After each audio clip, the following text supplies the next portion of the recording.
And welcome to Shadow Legends Assemble, Episode 7. I'm your host, the Saffron, and today we've got some juicy topics for you guys. We're going to get right into it because we always run out of time. We've got so much stuff to talk about. So here we go. Stu Gaming, great to have you back with us, man. Keeping you up. Beer number 3, I believe. How are we doing? We're doing great. We are on beer number 3, and I'm excited to be here tonight. Thank you so much for having me. I'm ready for a good time. We have a lot of people here. We have a lot of people, a lot of opinions, but we've got a lot of topics, so it's going to be really cool. Hell, Hades, we're here right on time. How are you doing today, man? Yeah, I'm doing well, buddy. How are you? Mate, we've been busy. We've got some exciting news from all different areas, and to wake up to 300 messages from you guys was pretty surreal the other day. That was really cool. But yeah, man, we've got some great stuff to talk about. I'm glad that you're here. Still breaking everything on Twitch. Oh my gosh! Like your records on Twitch are just going up and up, right? Just yeah, no, it's going well. It's going well. Awesome, man. Got to keep it going. Keep on the grind. Cold Brew, how you doing, man? How are your lovely beaches? I'm uber jealous. Hey man, all good. I just came back actually from the beach like an hour ago. Had my lunch, a shower, and I'm ready for the podcast now. God, people can't even dream of a beach right now. Oh my days. Okay, that's awesome. Yeah, great to have you with us, man. Incredible John, happy to have you here as always. How you doing, man? Busy week? What you been up to? Yeah, it's been quite a busy week. I'm doing fine, by the way. I've been not really well. It's busy and busy. I've been busy when it comes to content creation, but other than that, it's been quite nothing else really. So it's really been fine. I'm doing what I like, so I can't complain. Mate, perfect, man. It's great to have you, as always. And our esteemed guest for this week is the one and only number one cow, Fartingcows. How are you doing today, sir? Good morning, good afternoon. I'm doing pretty well. Still, sort of. Mate, you sound so chipper compared to what I thought you were going to be, mate. So last night, chat, we raided FC last night, and literally the second I raided, we saw the towel round his neck with the clippers, 20 fireballs in, about to shave his hair, and mate, that was such a fun experience. I mean, I don't know how you're up in time, but it's great to have you, man. Welcome. Fun night last night. Did you enjoy yourself? Yeah, it was a good day. Good day. Cal, did you see my shirt today that I wore for you? Wait, I didn't even... He's got his special shirt for you, man. Moon Nation representing. I love just it. For the Cal Nation. So if you guys want to check out Stu's stream, he's literally wearing a cow t-shirt right now, just for FC. Oh, really? I love that support. It's really just got it in this morning. But that's perfect, man. Thanks for jumping on, man. It's great to have you.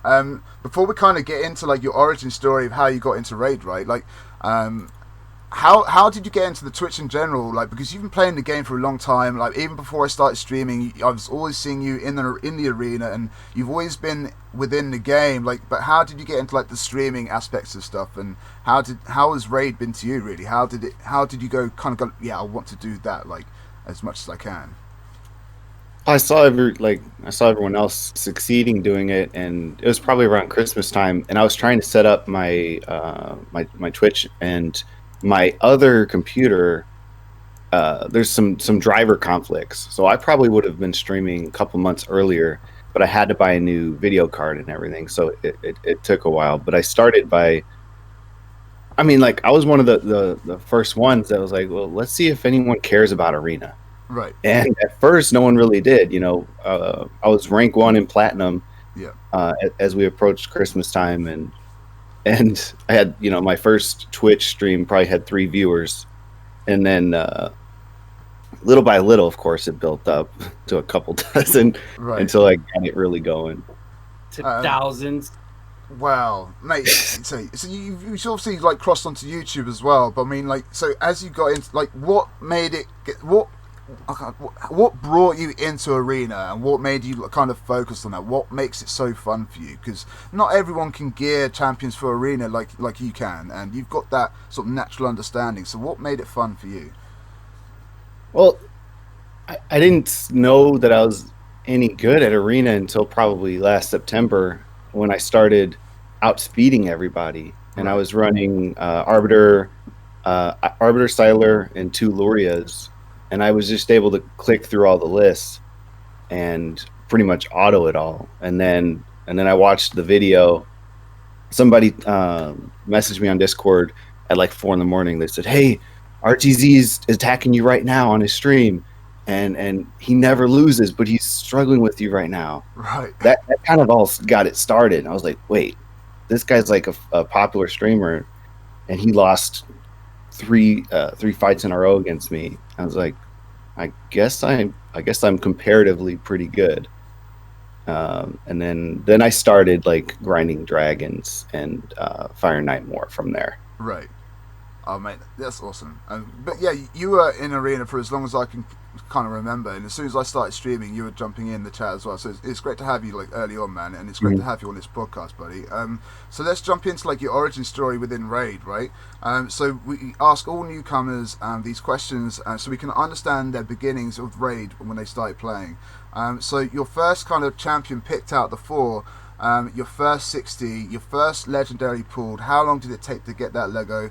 First biggest mistake and misfed champs or badly built characters or anything like that. Things you can still improve on and your favourite champs and team. You've got those questions in front of you, hopefully. So give us a little rundown on your origin story, buddy.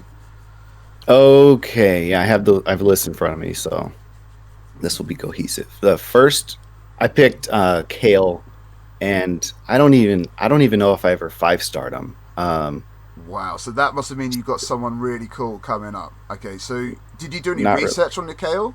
Or No, I mean, I just thought he looked cool. I always pick like the wizard kind of looking dude in any game I play. So That's a good choice. Lucky. Yeah. Lucky choice. Also. good random choice there. But then when I started, I noticed in like Bronze Arena that I was like, dang, everyone with Aethel and Elhain is whooping my butt. So at first, I actually regretted picking Kale, but like I said, I didn't really build him up that far. right. So first 60 was Lord Champfort. Ooh, okay, that is a first. Whoa, Brave choice. that's interesting. So most people level up their their first character to 60 because they want a farm campaign, right? So was that just like you didn't know what Champfort was like? Was it like, oh, your first legend as well, and you just wanted to get him leveled up? What was the thought process behind that? Well, I pulled him and I think I 5-starred him, and I noticed that his shield worked pretty well in a lot of content. So every turn, basically, if you throw a couple books at him, he gets a new shield. So I just started using them and leveled him, got him to 60, ascended him. It took me probably a couple months to ascend him, and I used the crap out of Lord Champfort until like Dragon 20 came out. Okay, so he was with you for a long time. You used him in a lot of places. Yeah, exactly. Nice. Were you happy with this change? Oh, the change is horrible. He's like the balance? completely unusable now. Really? So that buff technically is not a buff for you. It didn't work out for you, no? No, he used to.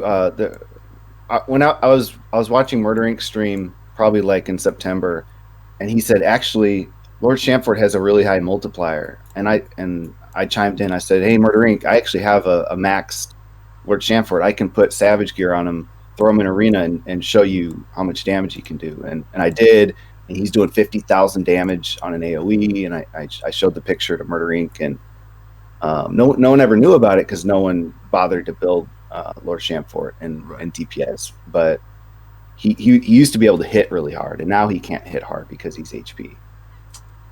That's unfortunate. That is unfortunate.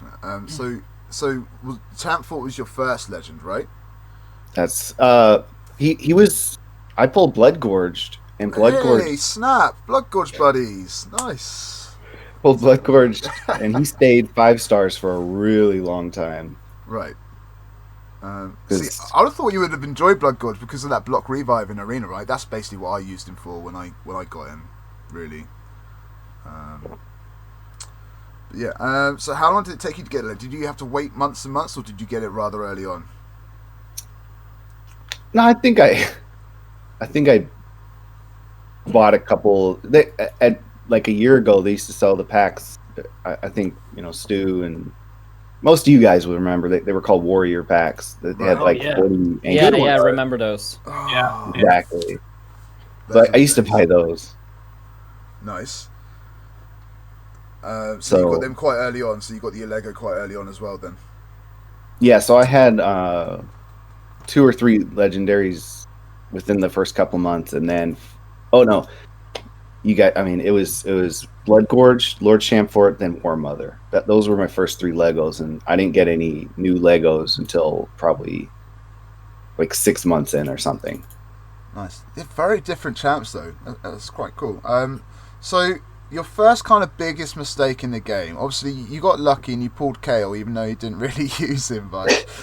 So what was your first mistake? You think, I could do better there. I won't do that again. Was it down with gear or What was your first biggest mistake? Do you reckon? So I noticed that I was like in Spider 7 or something. So I said I really need some actual spider gear, like the amulets and banners. Yeah. And you don't really get anything until you're at like Spider 11. So I started finding all of my AoE champions like Nazana, and then I had a choice. Okay, who's going to be the 5th slot? Is it going to be War Mother or is it going to be Bellower? So I go on to Reddit and tier list. Okay, War Mother or Bellower. And War Mother had a higher tier list rating. She was like B+, and Bellower was like B-. Right. So I was like, well, I guess War Mother's better. And I had 2 Bellowers. And to get War Mother to 6-star, I used both of them as food. Ooh, okay. Yeah. Whoa.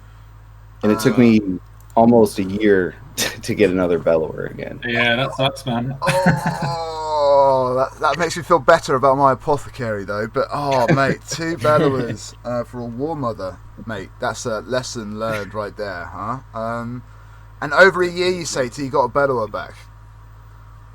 Oh yeah, I was buying so many Void Shards, and I was getting Skull Crowns left and right, but I could not get a Bellower. Mate, those rares, if you're like that one rare away from that Raz infusion or something, that is such an elusive rare to get sometimes. You could be waiting for that one rare for a long time, and it's quite annoying when you're looking for specifics, but damn, 2 Bellowers for a War Mother, that's something. So now that you've been playing for a long time, what are your favourite champs and or team that you like to use or have in your collection, or maybe you don't even have yet, but what are your favourite champs and teams that you have at the moment? Let's see. My favorite... Well, my favorite team now is like when I'm in Arena. I'm tired of running speed teams in Arena. So Right. My favorite teams now, I like to run a slow team, if at all possible, with like Krisk, Seeker, or Tormund, and then Madame Ceres and Ithos. So I let the enemy buff up, do whatever they need to do, waste all their big attacks, and then I clean up. That's You mean Ethos cleans up? Yeah. Mate, Ethos is a boss, right, Hades? Is Hades Yeah, here? he's a good guy. He's a good guy. Oh, man. Although saying that, I have actually got a mad love for Foley over Ethos. Oh, Yeah, really? Foley's the beast, man. Yeah, Foley's so much after fun. the changes. That passive Yeah, too is he's so so much fun to play good. with. He's just so If they strong in could the just arena pick right now. Tormund to not freeze him after like a double instant. Yeah, he like pops frozen right away. Anyways, he's amazing. Foley is so much fun. I might need to re-gear. I haven't re-geared him since the update. I used to have him in Clan Boss team to take the stun as lead, like long time ago. I don't think I've really utilised him yet, but he is fully booked, so maybe I need to get on him for Arena to go. But I've been enjoying my Paragon system in Arena anyway, so we'll probably get into that in a little bit. But yeah, thanks a lot for your origin story, FC. It's great to have you with us, man, and looking forward to hearing some of your opinions on some of these topics that we've got today. The first topic that we're going to jump right on into, by the way, chat, is the Rares Only Dragon Tournament, right? So, right now, so we knew that it was going to happen, and we knew that it was kind of happening, but I personally feel that they could have announced this a little bit earlier for everyone else, because some people were literally logging on. They've spent thousands of energy, and then they've realised that they've got like yellow writing underneath the tournament, right? So yeah, not everyone kind of knew about it, and this tournament isn't for everyone, in my opinion. But I mean, it is for some people, and these people are probably getting gear for like the first time, right, or something like that. So you know, I think it is a different tournament for different people. But Incredible John, have you done a rare team yet, buddy? Did you manage to partake? What are your thoughts? I currently have not. I've been too busy being on other people's accounts to really build my own towards that. But I think it's a cool idea. But I think the event is kind of bad for the for the newer free-to-play players. I think it would be difficult the tournament. But I definitely am looking forward to seeing some pretty interesting teams, and I like that the game is taking the direction which we have made previous challenges of, like the Stew Gaming, Uncommon, Brutal Rush. So it's kind of cool that the game is trying to do something similar to that, where they try and limit people, and they try and make cool limits to challenge people in a way. Right, it's cool. So yeah, someone just mentioned in my chat, it's obvious it's for all rares. It wasn't for everyone, and not everyone knew. And obviously people like Stu were trying to let everyone know as much as they could as it was happening, right? But that Stu can't tell everyone, and so yeah, just some people didn't know about it, right? So if you're going to change the meta of the tournaments, in my opinion. Like, because this is the first of its kind, we've never had anything like this over 18 months, nearly 2 years of the game. I think just a little bit more word of mouth would have been paid much more dividends for everyone. But Stu, you let everyone know, man. What are your thoughts? Like, did you take part? I mean, I'd say, did you take part? You're number 4 in the global, so you've definitely taken part, right? Somewhere in there, not as much as I'd like to. I think if it wouldn't have stopped on me last night for the update, and I woke up with 2,500 energy, I think I'd be number 1 if I'd been doing it all day. Right. But anyways, it's not the way I would have executed it. I think it's great the direction they're trying to go. Right. A lot of fun, but they should do it a little bit differently. That way everybody can participate. I don't think everybody should be forced to do just all rares, and I'm sure some other YouTubers will tell you here what our ideas are. But basically all of us, all the YouTubers and streamers came out there and told everybody about this, I'm sure. Yeah. And it's not exactly how we would execute it, but I do like that they're trying different things. I do like. Yeah, different direction completely. Cold Brew, anything to add on this, man? Have you managed to get yourself a rare team up and running? Yeah, I have a couple. Oh, you cut out. I don't really like the way they. Oh, sorry. You're breaking up there, buddy. Can try that again? Yeah, so I had a couple teams going for this one. Nice. But yeah, I don't like the way that they did it, and they only gave us like a day warning, us the content creators, to basically tell everyone.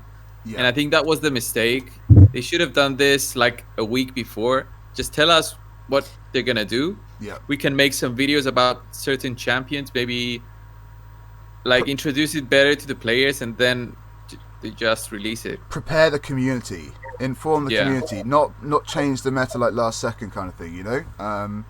Yeah, I totally agree, man. We're going to get into the teams in a second. I just want to kind of make sure we've got everyone's opinion. FC, I mean, you're mainly on other people's accounts than your own account nowadays, right? Like helping people out as well, like Incredible John. Have you taken part in this tournament? If not, what are your thoughts on it, man? I think, well, firstly, no, I haven't even done a single run because I only have a couple rares at 6-star, and my opinion in general, it's a total money grab. So instead of adding content to the game, they just decided, let's handcuff everybody and make them waste their resources in a really silly way.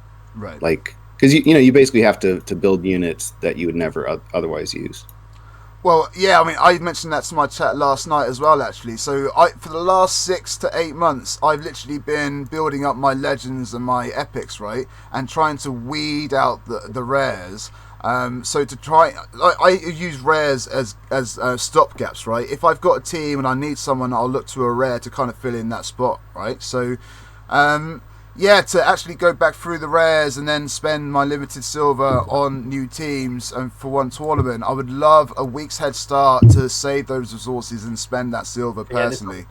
But the fact that they wanted me to spend all my limited silver in one sort of night and build a team, I think it was kind of a bit too much to ask for the community in general. But yeah, Hades, you put out a video yesterday as well, man. And what are your overall thoughts? Like, could they have done things slightly better? Could they have let the community know a bit more? Yeah, like, I think what's happened is the guys have seen some of these competitions that me and Stu and Cold Brew do, right? And they thought that looks like a lot of fun. Mm-hmm. Why don't we just get everyone to do the same thing? But obviously, we gear loads more champions to show in content and that type of stuff. So we've just generally got more champions available to use. Yeah. So when it comes down to the average player, I don't know about you guys, but the participation in my group is terribly low.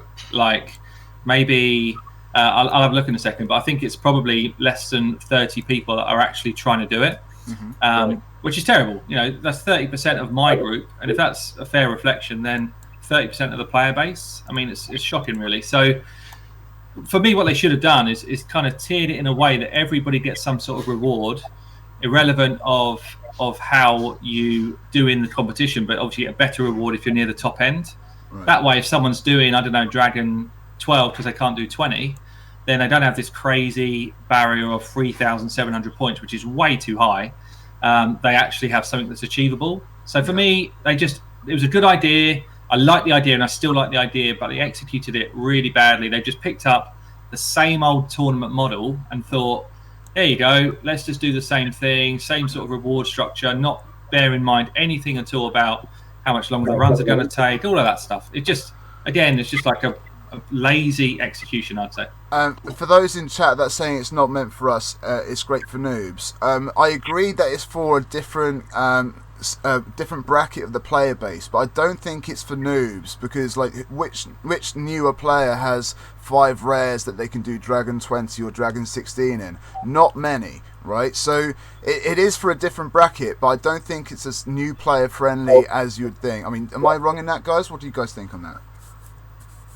I don't think it is. I mean, like Hell Hades said, if you look at my bracket, really only 10% are seriously participating, and most people are only doing it because they see that nobody else is doing it, so they'll do a few runs just to try to get a few points to get up there.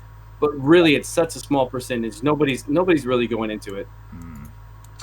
I wish there were more, and I don't think it's benefiting the free to play or anything else. It just they'll change it. I guarantee they will never do another tournament like this where it's all rares. They'll make it different. They will. Okay, so how would they make it different, guys? How would we make this better where people would actually want to use rares and participate? How could this work?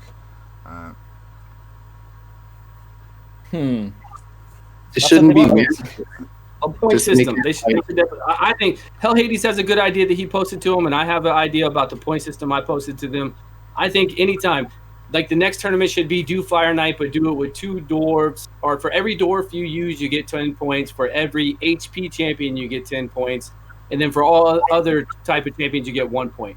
So if you bring in, 2 dwarves, that's 20. If you bring in a dwarf that has HP, classified as an HP as well, that's 30. Yep. And then whatever you bring up the other ones, you get 1, 1, 1. That way everybody can participate no matter what. Because right now, people have even told me in my stream, they ran it quite a few times, and they didn't even know they weren't getting points. Like they didn't. Right. Yeah.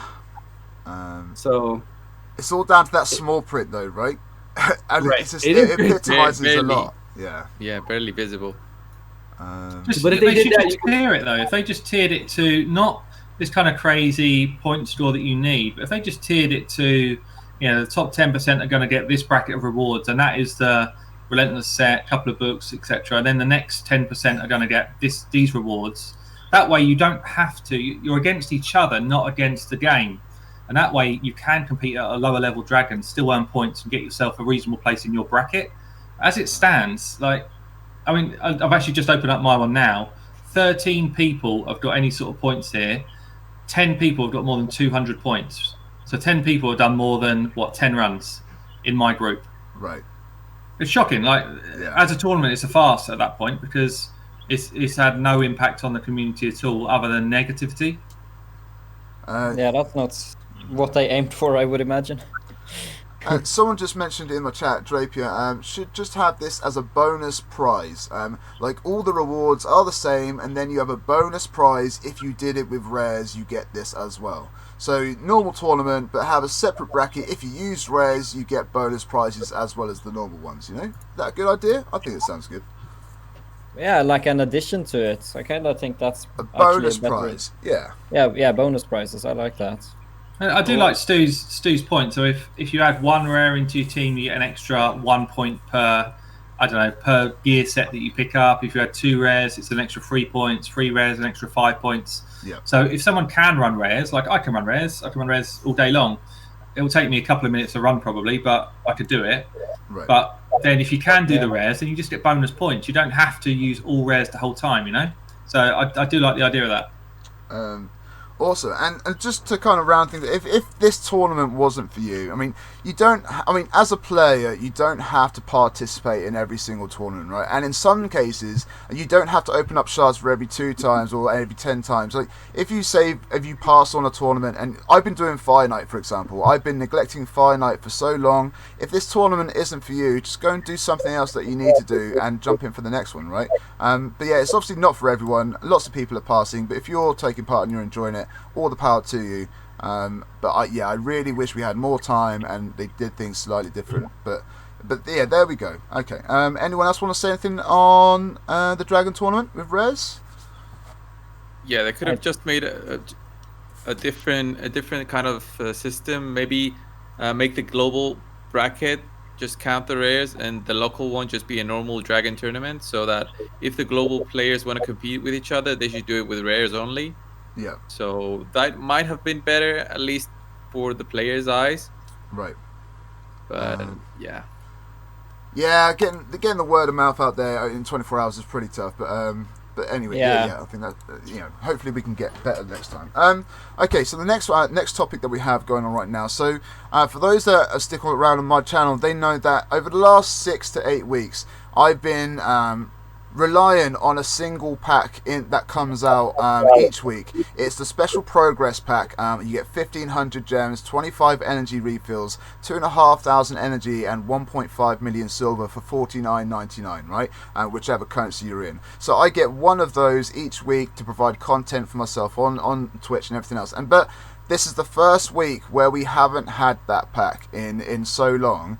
But in replacement of that pack, we've now got the 2-for-1 in the shops. Now this 2-for-1 in the shop is a 1-buy purchase for each pack. If you was to buy these packs, you get obviously an extra pack for free for the first time, and then that'll be removed, but you'll still have a 2-for-1 for all these packs, right? So they've tried to emphasize this shop. This shop has been underwhelming for a long time, ever since Stu and I probably started playing. Everyone's been saying don't go to the shop, it's really not good value for money. But now, like, the pack that I was on, like, isn't a thing at the moment, and they've really upgraded this 2-for-1. I mean, I would love to hear your guys' opinions on this 2-for-1. What do you got? Have you guys gone and got all this stuff already, or are you holding off? What are your thoughts? I'm gonna buy every single 2-for-1 out there. You bought one? You bought them all? No, I want them all. By the end of the year, maybe I'll buy them all. But every time I see a deal pop up now, I'm like, okay, I could spend $50 on this deal that just popped up, or I could go look at the 2-for-1, and the 2-for-1's better. So I don't know. I like them. I think they're great. What 2-for-1s do you actually like then? All of them. Yeah. Yeah. Do you? What, like the ancient shards and stuff? Yeah. Even those. They seem bad. Did they not seem bad to you? Yeah, I like the one that's cost $1. I like that one. Yeah, I like that one. That's the best I like one. that one as well.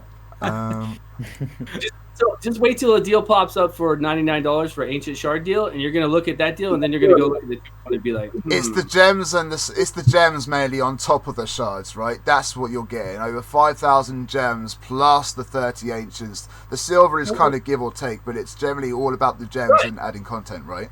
But you're gonna see the deal. They're gonna give you like 30 ancients for the $99 normal deal, and then they're gonna give you like 200 gems, and then you're gonna come over here and see, oh, I can get 30 ancients, right? And then look how many this, like 6,000, whatever this is, almost gems. Yeah.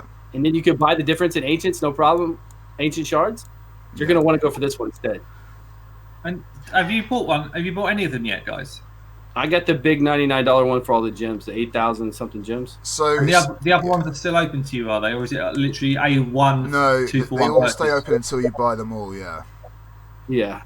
I got the pile of gems. So yeah, I'm waiting for like the Twitch to kind of kick in for this month, and because I don't want to rely on that single pack each week, I'm literally just going to invest in gems on my account, and so I can provide that content, right? Because I've been limited on gems this week. You see, I'm down to like under 400, and yeah, it's been close to the brim. So yeah, I'm definitely going to invest in probably the two packs. So the big ones are like the silver pack here, but I would still go with the gems, but this is still a good pack as well, so I'll probably get the two big ones, the silver and the gems.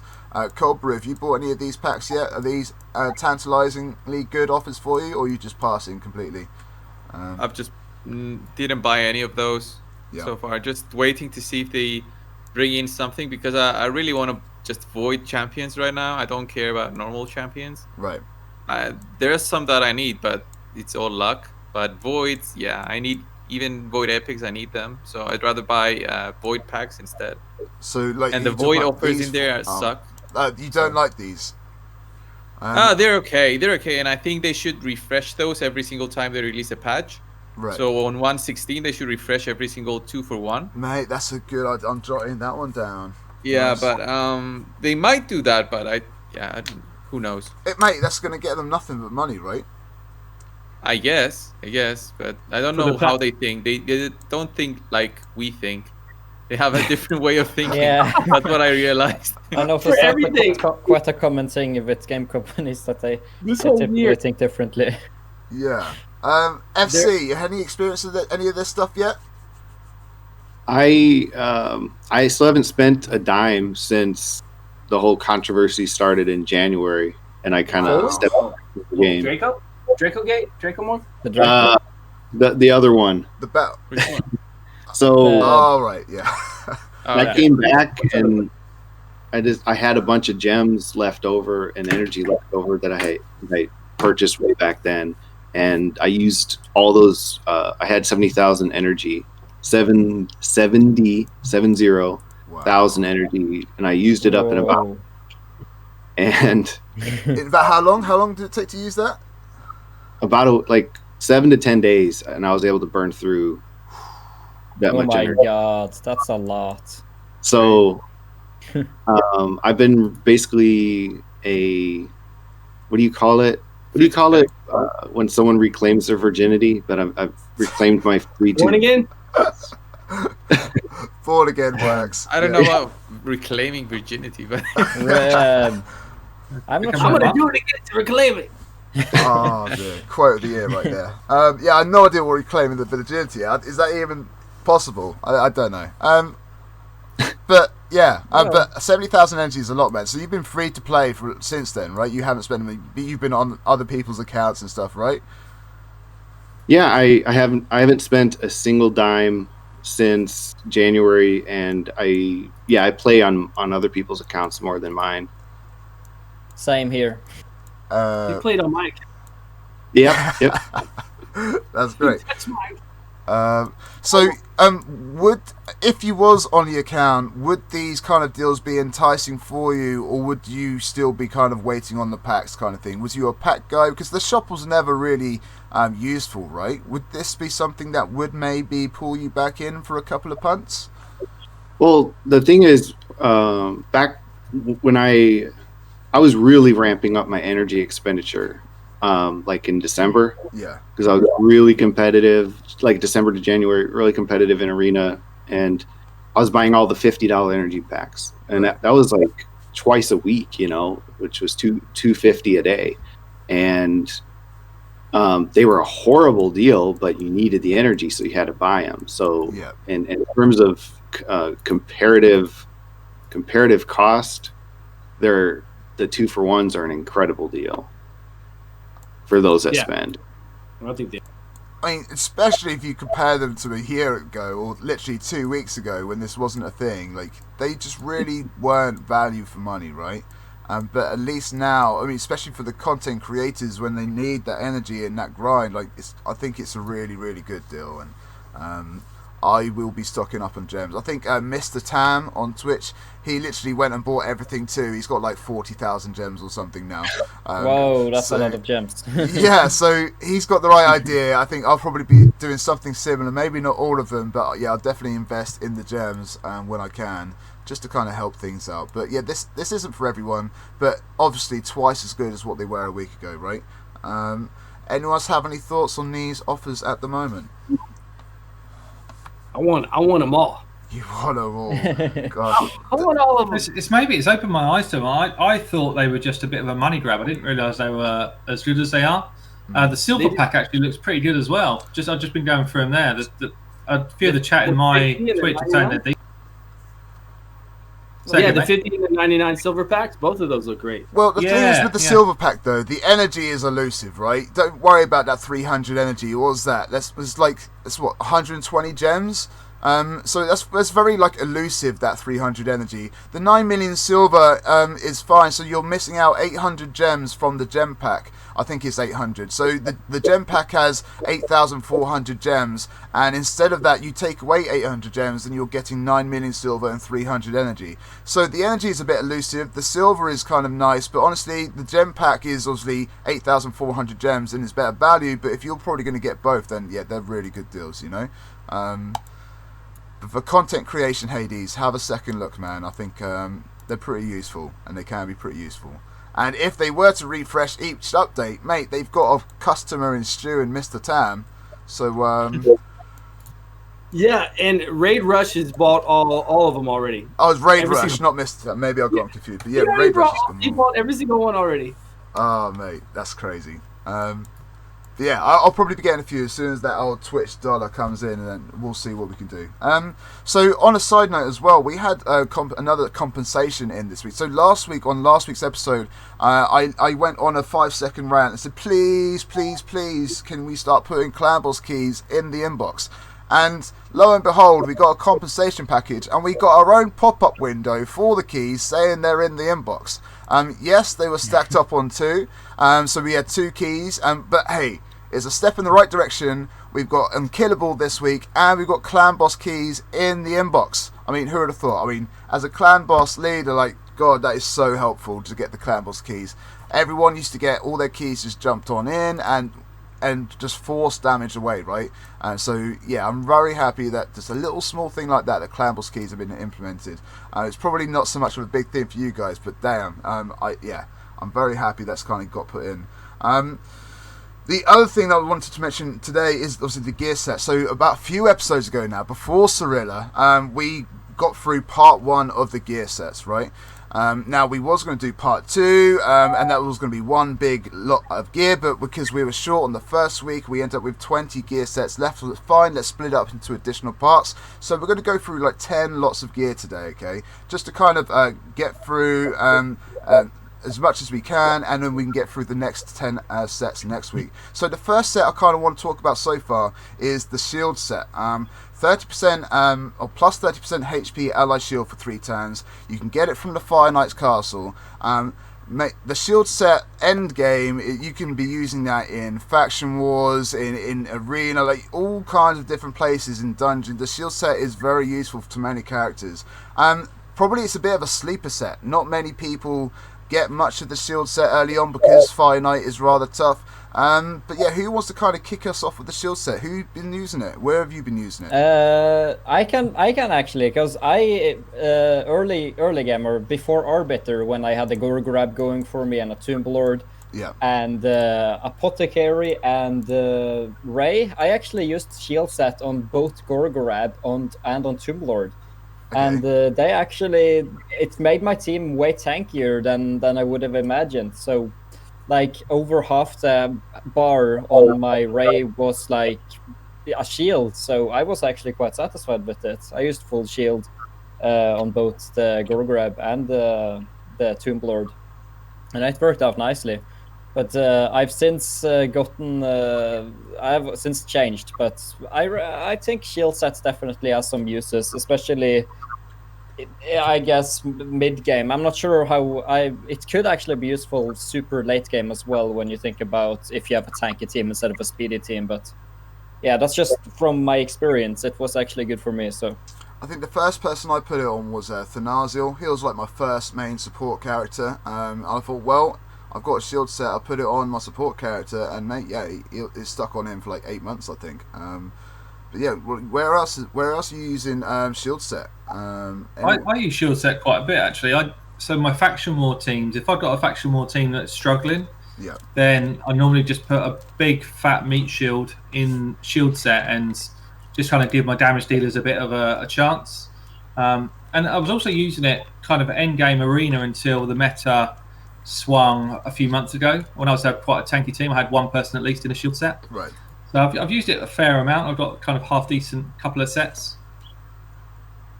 Yeah, it's definitely one set I'm trying to farm up more at the moment, just for its versatility and where you can use it, right? I mean, I think Kaimar has mine on just for the speed, just so he stays alive, so I don't have to use an Arbiter or something. So it's lots of versatility. FC, use the shield set in Arena at all? Oh yeah, so everyone remembers that Tormund came out, he broke Arena, not right. Just because he was overpowered, but every buff he brought into the fight, I mean, it was just ridiculous. So shields disappeared because of that. Krisk disappeared. Excruciator was unusable. Kruchaxa was unusable, and then they sort of nerfed Tormund, and he's still overpowered. But then he's still quite good. Yeah, he's still. Then I said, as soon as they nerf Tormund, I'm going to bring Krisk back. And then I brought Krisk back, and then I said, let me throw a shield set on him and calculate, because I didn't know if the shields stacked. So Krisk has a passive that he starts the round off with the shield, and it's 50% of his HP. And then if you add a shield set to that, I said, well, is it going to stack? And sure enough, it stacked. So basically what I did is, and I stacked as much HP as humanly possible on him in a shield set. So right now my Krisk has 97,000 HP, and the shield, somebody told me that the shield is like 75,000 HP to my entire team. Wow. And that's insane. That's such a nice high shield. Oh my god. It's very hard for enemy teams to power through that, even if they put even if they come in with Ghostborn and Trunda, it's hard. So Krisk became AI, and then especially against Hegemons. Man. Oh yeah, that's quite ridiculous. Long story short, the other point that we need to make is that Rotos, his passive, the Spurn Oblivion, it counts his shield as well. So people try to stack shields on their teams so that Rotos will proc his passive even when he hasn't lost any actual health. So it makes Rotos like 3 times as better as he really is when you put a shield on him. Either Nerf with it. Nerf. Don't raise my Rotos, please. Make Arena great again.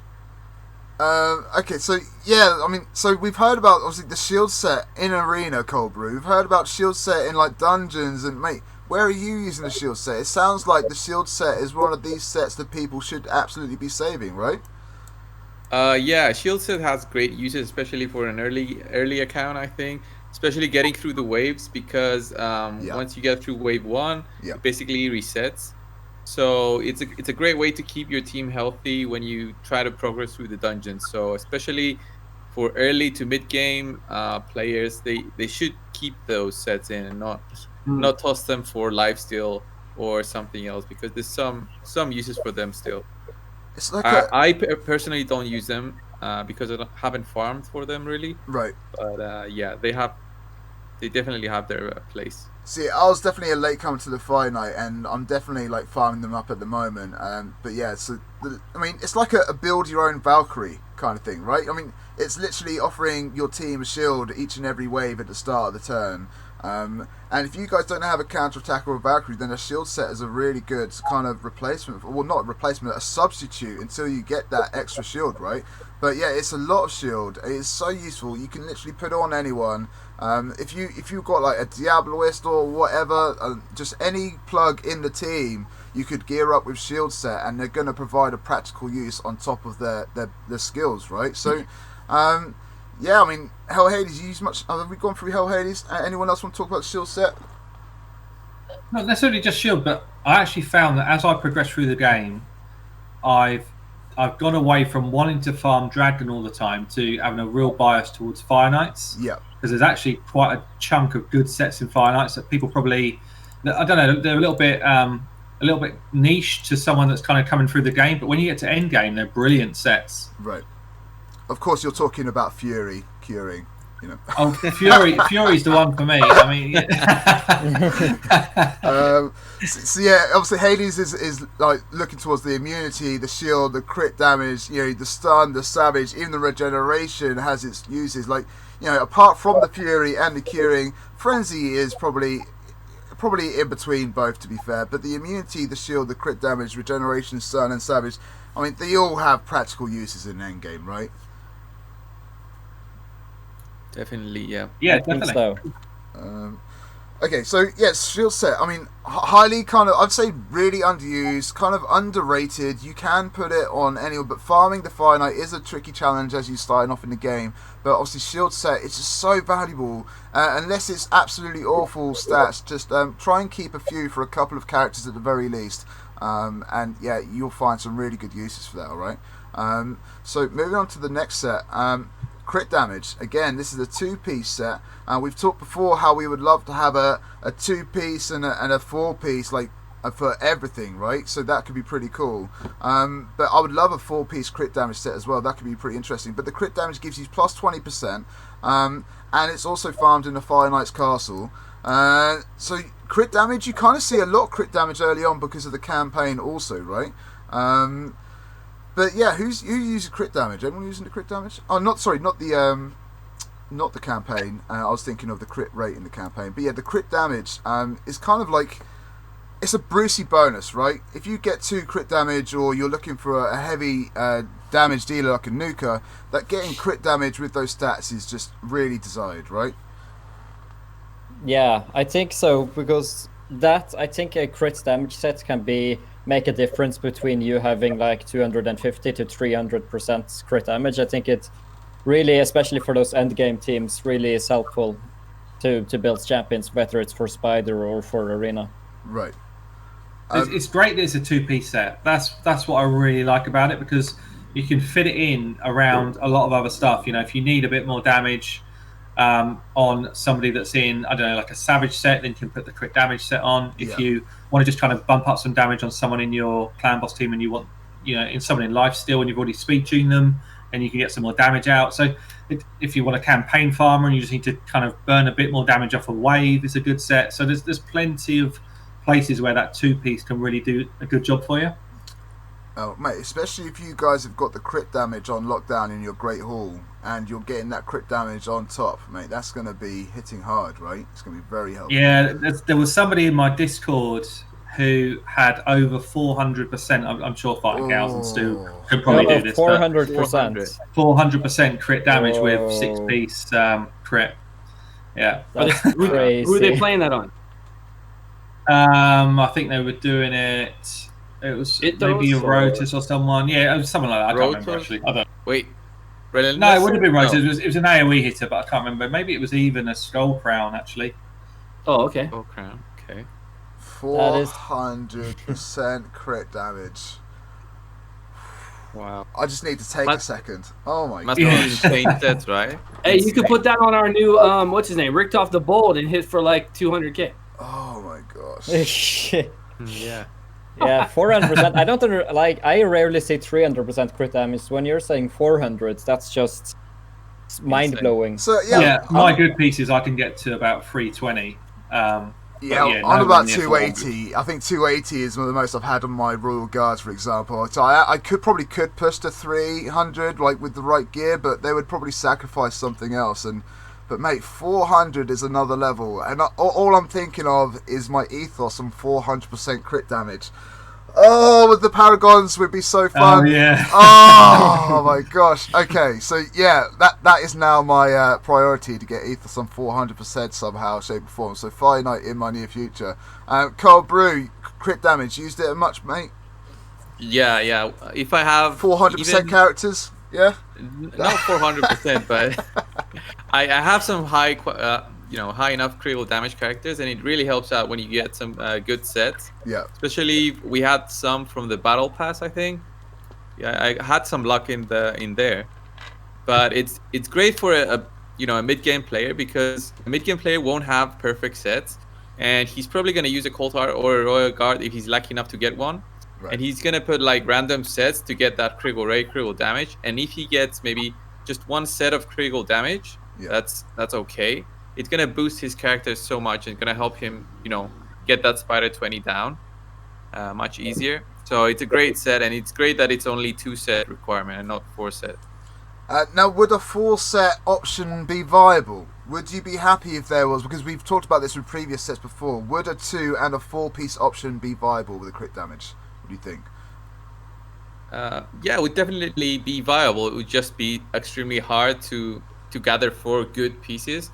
Well, someone's got 400%, so it's possible. Yeah. Those are like the end game players who have everything on farm. But a mid game player is so happy when he has just 2 items that can be used together. Right. Yeah. So I kind of like the idea though. If you go from 2 to 4, something else happens. Like if you went from a 2-piece to a 4-piece, you just 5% plus 20, defense, something like that. Yeah, something like that. Something like the cruel set kind of kicking in, or something along those lines, just to give you incentive to do it. Just adds a bit more variation to builds.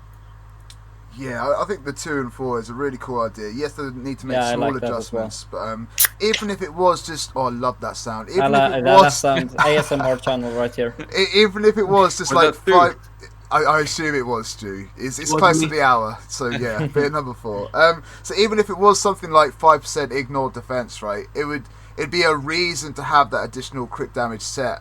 If you were going for for all of them, I think that could be quite interesting. FC, what are your thoughts on the idea of having a 2-piece and a 4-piece option for most sets? We've talked about it before. We're still kind of spitballing ideas, but what are your first impressions on that idea? I think it's.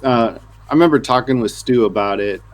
It was mostly important to give the option of running a 4-piece set as a 2-piece set, so you could at least get the benefit and have it manageable. Because I have so many units that I have to gear for arena and put them in immunity, and it's so hard to do a 4-piece set with it. So something with a big effect like immunity is really hard. And usually for most players, you have to sacrifice a lot of stat to get that 4th piece, the 3rd and 4th piece.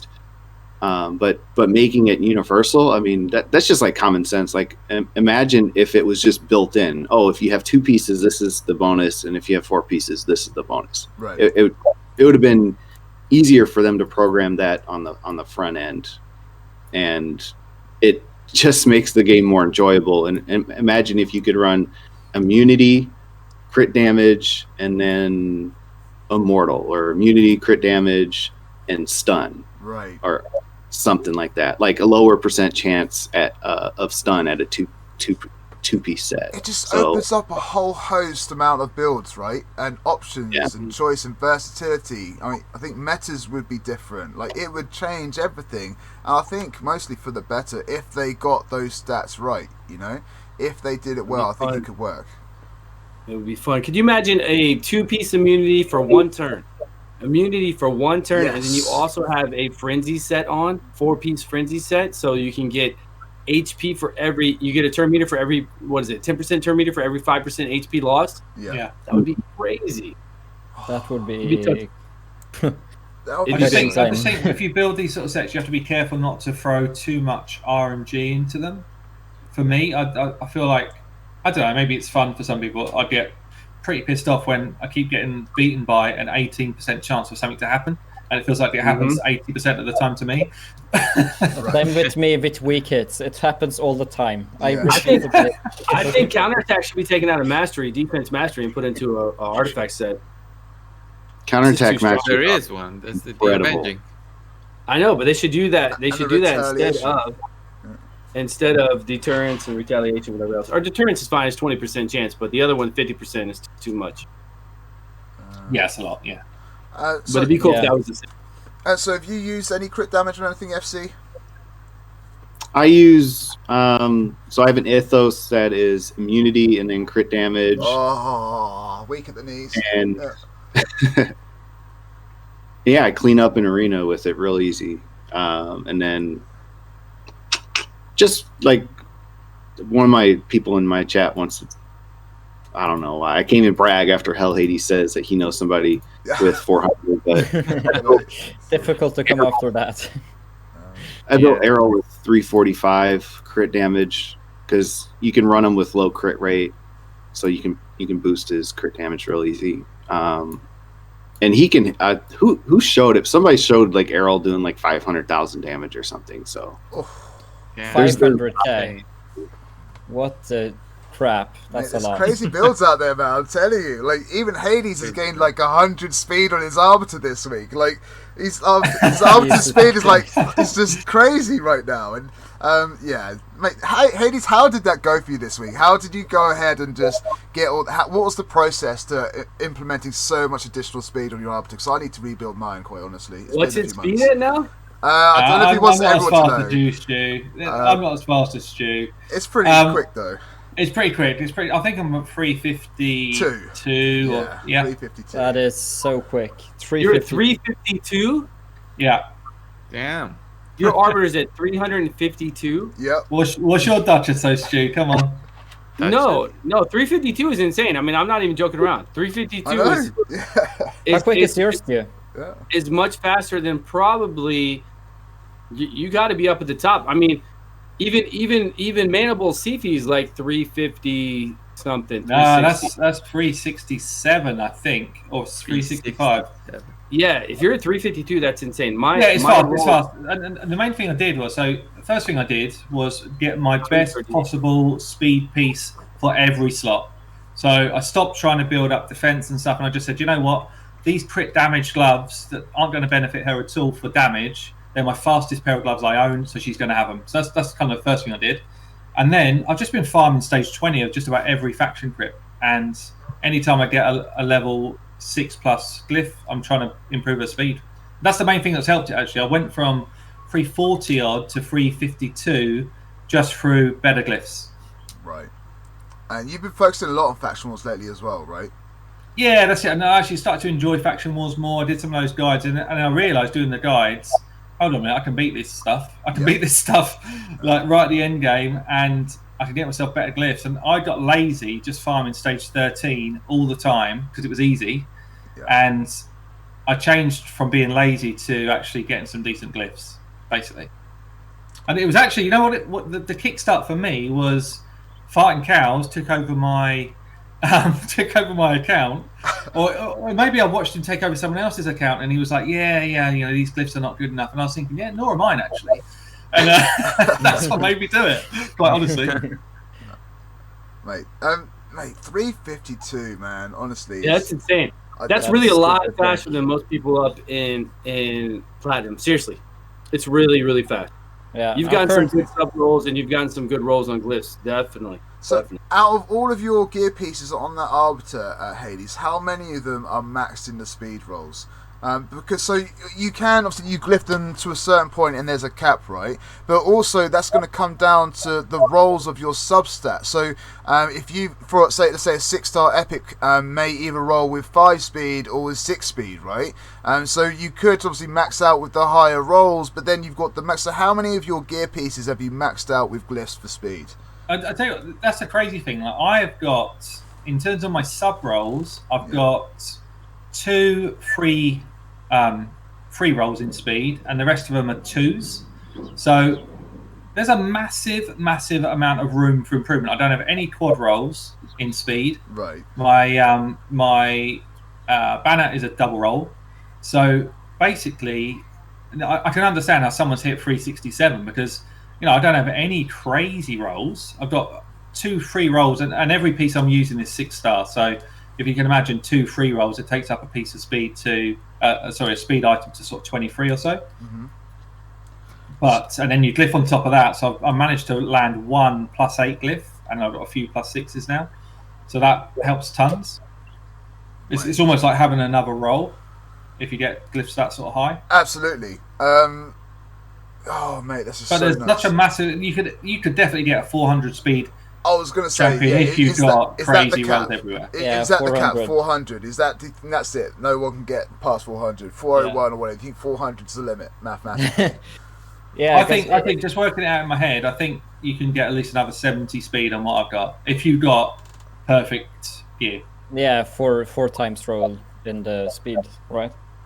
Well, again, that depends on the roll of the speed, right? If you get a 5 as a substat and not a 6, you're going to obviously get higher substat rolls on the 6 than the other 5. So it's all RNG on the substats as well as the glyphs as well, right? So yeah, it's all RNG. You know how many legendary 6-star speeds I've had with speed substats? So many. It's just my God. Yeah. It's not even about getting the champions. Once you're at the point where you have the champions, it's all about the glyph rolls and the speed substats. Just total luck. Yeah, I mean, not a lot of people know about those differentials in the subsets either. It's crazy, man. FC, what's the? Do you think 400 is possible? Do you think that's the cap? Is that the target for speed? I think I did the math and it was closer to 420. Yeah, I wouldn't be surprised. Yeah. Mate, 420. Oh, some people are loving that. Oh, mate. 420. I'm slow by comparison, guys. You know? Shut up. If you're trying to go to the top, yeah. Yeah. So slow. I can't believe how slow your arbiter is. Only 352. Jesus. So 420, man. What's the kind of working on that? Like, where are you getting that 420 from? Like, perfect gear, perfect glyphs, just like perfect everything. Yep. Yeah. Quad rolls and everything, and then maxed glyphs on everything, of course, except for the boots. So the theoretical max would be closer to some, give or take 10, like 420, and it also depends on the champion, right? On the of course. The mastery. The base speed, of course. Yeah. Yeah, because I think Sifi has got another 3 or 4 base speed on Arbiter, which is probably why, or one of the reasons why Manable can get a bit more on his Sifi. Yep. Mm-hmm. Oh, mate, so much RNG. I love it. That's really cool. That's like opened up my eyes, and I really want to re-gear my Arbiter now. Funny, if I do a takeover and someone says to me, I want to win in the arena, first thing I do is I pick apart every fastest piece of speed gear they own, and I put it on their speed lead, their speed booster, because that's how you win in the arena at the moment. Unfortunately, I preferred it when there was a bit more of a diverse meta that could be gained, but this is not really right now. You kind of need to be fast, or you need some of those real insane tank champions with, you probably need a Krisk in your lineup, you probably need a Duchess, you probably need 600 resistance. Yeah, that's it. The real high-end resistance teams, but they are very few and far between. Like maybe 2 or 3 in the whole of the Plat Arena that I come across. See, in arena, you have to make your own meta, mate. You need 2 Paragons is what you need. All right, okay. You need to take 2 Paragons into Plat with your Ethos and Arbiter at 352, and just put them as your defense team, mate, and see what happens. I guarantee, if your Ethos is hitting hard enough, I guarantee with that speed of your Arbiter, woo, you're going to be pissing some people off, man. So, chat, I basically can get into Plat, but the time zone is so squiff for me, right? So my defense is my double Paragon, Ethos, and Arbiter. My Arbiter is nowhere near the speed of Hades. I don't even want to mention because it's shameful. So we'll get a rebuilt. But the idea is we go first, and then the Paragons are geared. The Paragon, there's so many things going on with these Paragons, right? They're damage sponges. They're adding unkillables. They're diverting the damage away from Rotos.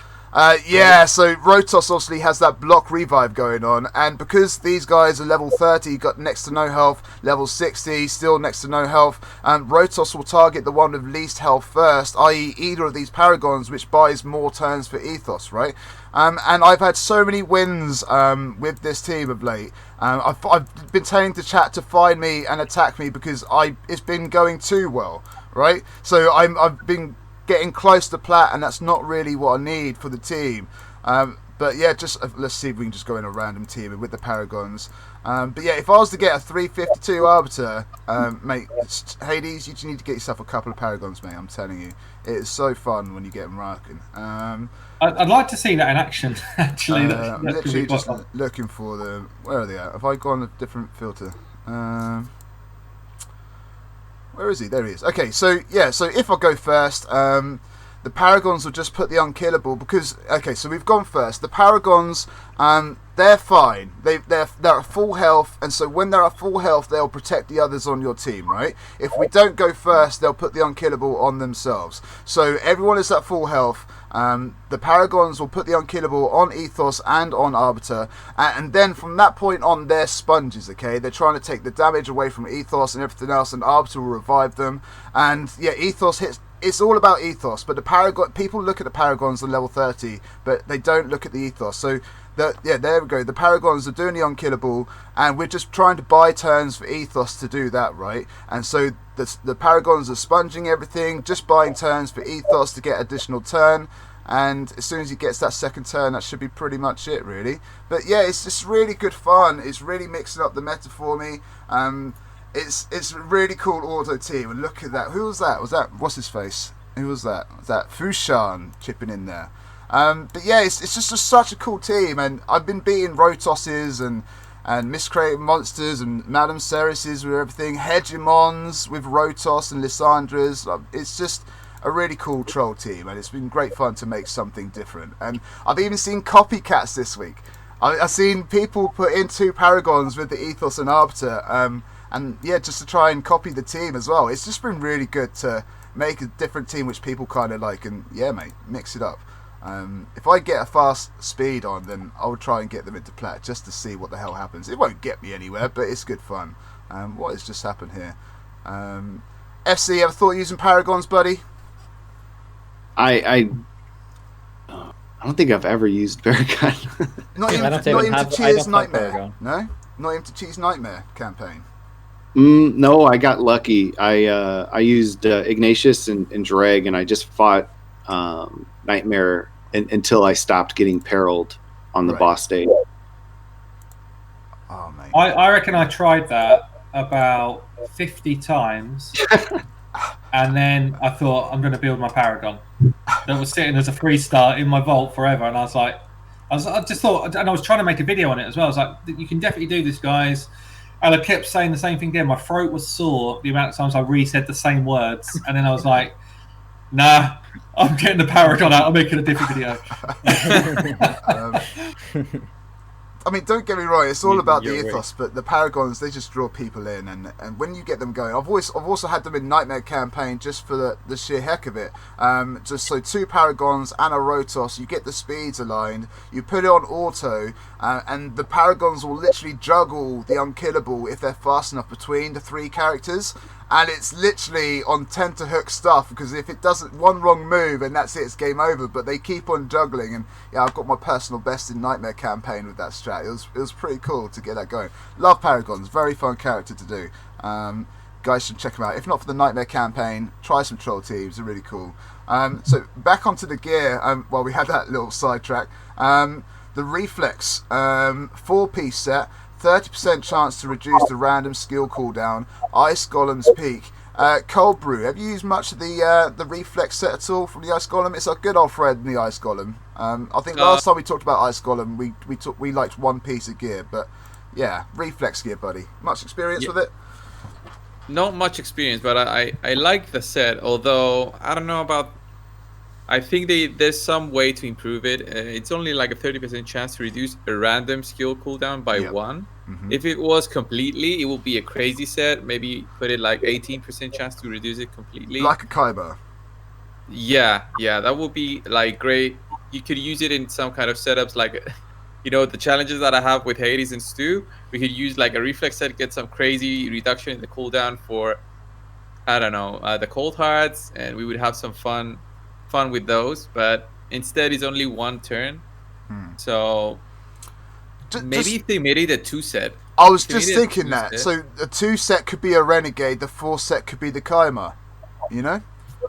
Renegade cools down by 2, but they could reduce that down to 1, and then they could have the 4-piece, like 2 sets or fully cooled down, right? But I think that could be really interesting. But yeah, no real experience. Have you put it on any characters whatsoever, or thought of trying it out? Only on Renegade.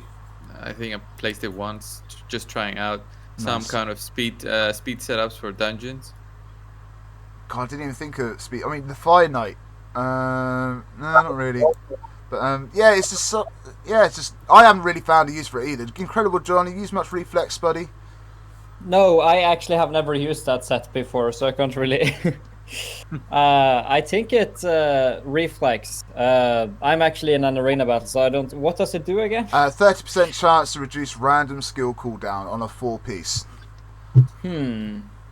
I don't think it's. I think there's better sets out there, but I can't really comment because I've never used it before, so I don't really know where you would use it. But I assume there's probably some use for it in dungeons or faction wars. So I mean, FC, instead of like having a Renegade or a Kaima as a cooldown or skill resetter, ever used a reflex set in its stead? I'm assuming instead of building something up in a reflex set, and you might as well try and get the character. But yeah, what are your thoughts on the reflex set? Used it much at all? Well, I mean, way back when I farmed like Ice Golem 13, and I never pulled any reflex gear. So yeah, I've never ever used it. I've never put the gear on, not even 1 piece. Not even 1 piece. So what would they have to do to change it to make you? I should really give that a go. Well, the gear itself has some theoretical utility. Is you know, it always was talked about in Clan Boss, but they need. I mean, if they wanted to, they would have to make it not drop in Ice Golem, because I don't want any Ice Golem gear, basically. They should put they should put a Relentless gear in Ice Golem. That would change. Relentless there, it'd be fun. Definitely change. Well, like I mentioned, like episode 2 or whatever it was, when they first implemented the Platinum Arena rewards, right? The gear in that. I said when they were doing, they should have put 1 gear set in the Ice Golem, 1 gear set in the Fire Knight, and divide the population into places where people don't usually go. If they were to put those Platinum Arena sets in each of those dungeons, I think people would be flocking towards these dungeons and trying something new. And at the same time, they'll probably be trying out Reflex because they're going to be getting some sets, right? But yeah, I think people just need... I mean, Ice Golem is quite underwhelming in terms of gear, honestly. The defense is great. The life and offense can be replaced by Divine Life and Divine Offense. The critical rate you could technically get from campaign if you were so inclined, but the resistance is for arena, but yeah, you're not really using the taunting and the curse and everything else much, right? So would the 2 and 4 piece set options like change your mind? Would that at least give you the option? Because 4 pieces is a lot, right? Especially for something that is kind of underwhelming. Stu, apparently you've got reflex on your shield guard farmer. Would you like a 2 and a 4 piece option? Do I? I don't know. Somebody was saying that, but no, I think they were talking about for spiders or something, but he doesn't really. Shield guard doesn't really need reflex, really. If he's fast enough, he's taking 2 turns to their 1 until on 2 turn cooldown. Plus, he gets a turn meter for every crit he does on the champion. So, I mean, I've never actually liked reflex as much.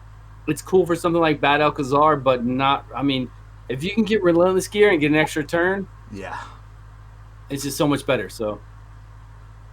Gosh, so I think the colour isn't great either. It's like they run out of colours and we'll go with that one. Anyway. I'm not a huge fan of it. Hades, use it much at all? Nah. I used to use it on Bad L. I used to use it on Skull Crusher. So pretty much any champion where they've only got 1 skill that can cool down, and you want that back badly because it's a really important skill and it's a relatively low cooldown. It could be good. Yep. But again, you lose a lot of other stats. For me, it's only viable in Clan Boss because in Clan Boss you get to a stage where you get to the level of stats you want, and then any other games that you can get are going to be helpful. Yep. So I did used to use it in Clan Boss, but I haven't used it probably in a few months because other gear just kind of feels better. So yeah, it feels a little bit weak. I think it feels weak for a 4-piece set, really. Yeah, I think it is a lot to commit to for that skill, right? Just for a 30% chance for a skill to cool down it's a lot of pieces. Gosh. All right. Anyone else got anything to say on Reflex? Perfect. Not really. Okay, really. So moving on, we've got Cursed. Still sticking to our good old friend, the Ice Golem Peak. 50% chance to place 50% heal reduction debuff. Again, a 4-piece set. 50% chance to place 50% heal reduction debuff. Anyone gone through the Cursed? Someone else. No one used Cursed, no? It's I just think I straight used in to the use it bin on for me. Painkeeper and Fire Knight. Painkeeper and Fire Knight. Once I used it. Okay. Yeah, I suppose. Obviously, you've got the Spirit Potion as well. But then you've got the rares that do that as well, and you don't even need books in them. So, yeah, and that's 100% some of them. So there are characters out there which can give you a much better option instead of having to use 4-piece sets. I myself haven't really used it. I'd rather find the rare that's going to help out for the job. But yeah, I mean, Cold Brew, any use of the Curse set at all? I think we're finding a pattern here, really. It gives you silver when you sell it. So Yeah, that's quite a good benefit of it, actually. It That's gives the you best silver when you use. sell it. Oh, that's great. Oh. I don't know if you guys know, but yeah, that's how I use it, and it works. Yeah. Oh, that's perfect.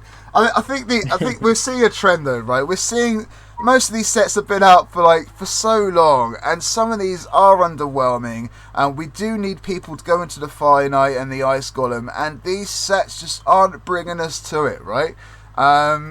So yeah, I really think a 2 and a 4-piece option straight away will just add versatility and add build diversity, and somehow someone may come up with a crazy idea and add a couple of 2-pieces. Like if you had the Reflex with the Cursed and a Taunting, like 2 of each, that's a pretty crazy combination with 3 gear pieces which people don't really use much of, right? So I think having that 2 and 4 option is really going to add some spice of life and variety to the game. I really hope they can do that one day. That'd be really cool. But yeah, no one really uses Curse specifically apart from earning silver, no? Yeah, Not really. I don't really use it I think just if when you- getting silver from it. If you were super unlucky and you just needed that heal reduction, that you don't have a champion that does it. That's the only way. That's the only time I think anyone would ever use it. Amazing substats. Oh, mate. Only Like then, maybe. amazing legendary subs broken set. Yeah, if you maybe get an epic and you get lucky with a triple critical raid, for example, maybe. Yeah, that's just any piece of gear, though, isn't it? That's That's nothing to do with the set. But, I mean, if the set itself, we're looking at a 50% chance to place 50% heal reduction. I mean, for a 4-piece set on Cursed, I would want that to be, at least, I don't know, maybe 100% is pretty tough, but at least 100% heal reduction. 75%, I'm not sure. But the 2-piece could be 50% chance for 50% heal reduction. It doesn't seem that worth it for a 4-piece set. It doesn't, I should really do that for 50% for 4 pieces. So yeah, one of the guys in chat saying maybe early game if you need to try and get through Spirit Keep, and that's and you're struggling. Yeah. right, but then you could just go and get a Nullhorn or whatever his name is. And not everyone has a lot of rares, but yeah, there are rares that do the job, and you don't even need gear on them really. You just get them into the Spirit Keep, and they do the heal reduction whenever they take their turn. So is it worth spending the millions of silver to get those 4 gear pieces in? I don't know. But yeah, I wouldn't say so. No experience with Cursed, FC? Never used it. Never used it. Sums it all up.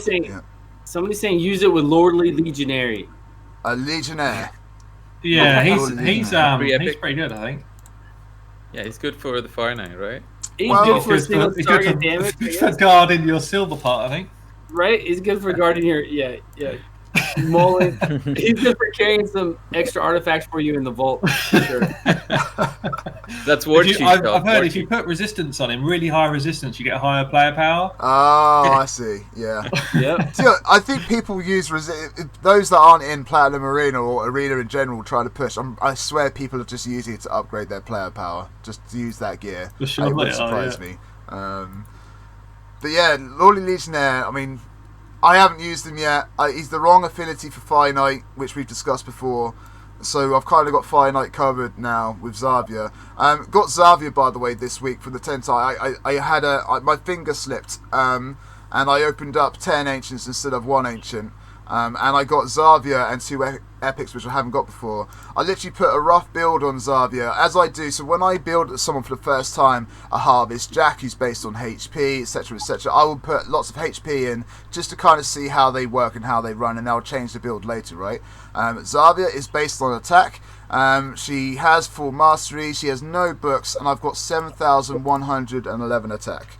So we're over 7,000 attack with the crit rate, and we've got accuracy and crit damage as well. She's super slow, super defenseless, but mate, she hits so hard. Very happy with Xavier. She's literally walked straight into the Finite team. I want to build teams around her rather than kind of set her up and just put her into the team I had already. But yeah, really, really cool champion. Very glad to have her, and yeah, she hits a ton. It's probably her poison damage, the attack makes no difference to that at all, does it? It's literally just how hard she hits, right? Pretty much, yeah. Yeah, which is still pretty sweet. But yeah, it's kind of irrelevant completely. It's just like when I'm building for the first time where I don't know the character inside and out, I'll go for a gimmick build and just play to their strengths, which is like the attack and the crits, and just go from there and have a bit of fun. And I'll change it up for the more specific use later on. But yeah, for those that have got Xavier this week, congratulations. Aesthetically a cool character. She's going to be helpful for you in Dragon and Finite and multiple other... I mean, Clan Boss as well if you manual. But I'm an auto, so she's probably not going to be in my Clan Boss team, honestly. But yeah, congrats if any of you guys got Xavier tonight. It's really cool.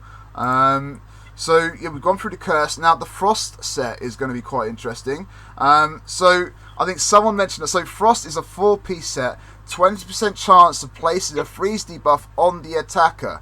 Not when you're getting, not when you're doing the attacking. When you get attacked, that you get a chance to proc that, right? Some people kind of get that confused early on, and you can also get this from the Dragon's Lair. Someone mentioned a while ago, why on earth is the Frost? I think it was Optical X. Why is the Frost set not from the Ice Golem's Peak? I have no clue whatsoever, because that would go hand in hand, right? Frost set, so true. Ice Golem. Why is that not a thing? Why are we going through a Dragon's Lair? Oh, it was Sean. Oh, sorry, Sean. But yeah, it's I get the Frost set in the Ice Golem Peak. I think again I don't think people would go to Ice Golem's Peak purely for the Frost set, but aesthetically it kind of makes sense, right? I've personally got Tormin in a Frost set. I like a Provoker. The Provoke Champions, it works great. Angar could work great as well, I suppose. FC, any kind of use on the Frost set in Arena or anywhere else in your accounts? Do you recommend it to anyone? Arena, I haven't really found a team that I would want to use with it, but I use it in a couple of my Faction Wars teams, especially my Demon Spawn. So I use Duchess Lilith 2 Umbral Enchantress, Excruciator, and Soul Drinker. So I have Frost set on like 3 of the units, so that the Valkyries on stage 21 can kind of stay under control. So it's a good way if you don't have an AoE to utilize stun set or daze, then Frost set is a good kind of analogously similar to it when you're facing units that have AoE to keep them under control. Yeah, it's just it is a crowd control passive kind of thing, and yeah, I think it's kind of underrated. I think it can be used in many places. Anywhere where people hit you, you can use that if you've got it on the right character and use it effectively. Super strong for the provokers, and yeah, you can literally use it anywhere. I mean, have you used it anywhere in particular? Any characters that you've used it on as well, like that really kind of like, yes, I want to try and do that more, or to try and replicate that result? Any kind of surprising results while putting frost gear on a character? A good one for me was provoke. Sorry, what have you? Carry on, man. Yep. FC. Wait, so go ahead. So yeah, like any character that you put frost gear on that really like kind of surprised you with the results and really kind of impressed you with terms of the set and maybe using it elsewhere. Yeah, anytime you draw attention to that unit, it's good. Like, but it's not. If the enemy uses AOE, then it doesn't matter who's wearing frost set. But right. Anyone that does provoke or like Duchess who does veil, so they're forced to attack her anyway. So any way of increasing the chance of getting attacked really helps. Right. Hades? Yeah, I was going to say somewhere I had quite a lot of fun with frost set. 2 characters actually, 2 epics. Umbral is a really good champ for frost because she just does a crazy provoke and good chance to freeze people up. Also, Rockbreaker as an epic is a really cool champion for provoke set. Yep. Sorry, not provoke set, for frost set. Because again, it's anyone who's got that provoke, but as long as you've got half decent stats on your provoke gear, frost gear. The wrong thing. Forget everything I've just said. Who's drinking tonight? Who's drinking? Is it me or you? Move on. It's like 4:30 in the afternoon here. It's like we're good. Okay. I don't know what I'm saying. Incredible John, save us, sir. Right, in frost set, where have you used it? I have actually not used it before. I've looked at it and I wanted to try it, but then my friend said it wasn't good, and then I listened to him, so I didn't use it. But I think it's okay to use it. I saw a Tormin using a frost set, which actually seemed quite useful because he just ultra freezed everyone. So I think it could be useful if you're not fighting teams with a lot of block, like immune to debuffs and stuff. Yeah. I think it can have a use somewhere, right? I've seen Torments use it. I think it could be fun to use on many different AoE attackers, even maybe a Ray if you have godlike frost set. I think it could be kind of fun. So yeah, but the downside is that the enemy starts taking less damage when frozen, so you gotta balance that out in a way. Nice. I mean, Cold Brew, any kind of experiences with the frost set also? I mean, I'm still trying to forget everything Hades just said. But yeah. I think the frost set is one of the... Jeez. Sorry, Cold Brew, carry on, man. Frost sets. Yeah, I think frost set is one of the better sets, like defensive kind of sets. Yeah. It's great on defensive characters that get a ton of hits. Like Molly, when I first got Molly on a frost set, she carried me through all the dungeons 20. Yeah. And yeah, you can even use frost set on characters you know are going to be sacrificed. Yeah. Kinda. Yeah. Like you can use it on a Paragon. Skullsworn. Skullsworn, yeah. You can try and do the Skullsworn and Skull-Lord, Skullsworn, troll team. Yeah. I have 2 Skullsworns and 1 Skull-Lord in my Faction Wars team, and mate, it works a treat. I'm getting 3 stars all over the shop. It's great. Yeah, great setups with the frost sets. I like it. Quite a tactical set though, right? It's not for everyone. A bit like the Relentless, where you kind of have to pick and choose who it goes on. But for the right character, it's really useful, right? It only works if you get focused. So if you use it on a character that doesn't in arena, then it won't work. Right. Much better than the Curse and the Reflex apparently. Definitely has some practical uses, and it's in the Dragon's Lair. Everyone goes to the Dragon's Lair, but it really should probably be in the Ice Golem. But anyway, moving on to the next set. So the Days set again. Before we go on, the Frost set on a 2 and a 4 piece option. What could we do with the Frost set on a 2 and a 4 piece thing? So right now, you've got a 4 piece, 20% chance on place. Should we just do like 2 pieces, a 10% chance, or is that too little? Anyone? Well, to change sorry, I was in the middle of an arena. So yeah, we've talked about having a 2 set option and a 4 set option, right? Frost is a 4 set option. What would you do for the 2 set option? Would you just have that 10%, just halve it down, just so it's something, but not overwhelming? Yeah, I think that could work if they made that a possibility. Like, I think that could be cool. To have, then you can have more variety as well. Then you can have a couple of frosts. You can have a couple of stun. No, you can have a couple of frosts and then a 4-time stun set if you want to double combo it or something. I think it would be I think you could have more combinations of things you could do on a hero if you had that as a 2-piece. I think that is with any 4-piece set. If there was a 2-piece variant, even though it was weaker, you could have had more things to do on each and if on your heroes. Someone just asked, Aslan Lover, would the 4-piece and 2-piece stack? Great question. Not sure. I think that would just count as 3 sets of 2s, right? So if you've got a 2 and a 4-piece option, say for Frost or whatever, you'd have a 2-piece, which would give you the 10%. The 4-piece would probably be the 20%, and you'd probably get an additional 2-piece bonus, an additional 10% if you went all 6 pieces with Frost, right? So you would have 20 plus the 10 plus another 10, so 40% chance if you had 6 pieces of Frost. I think that's the way it could work. But yeah, that's just, I don't think it would stack. I think you would have 2 2s, and no, you'll get something sorted out.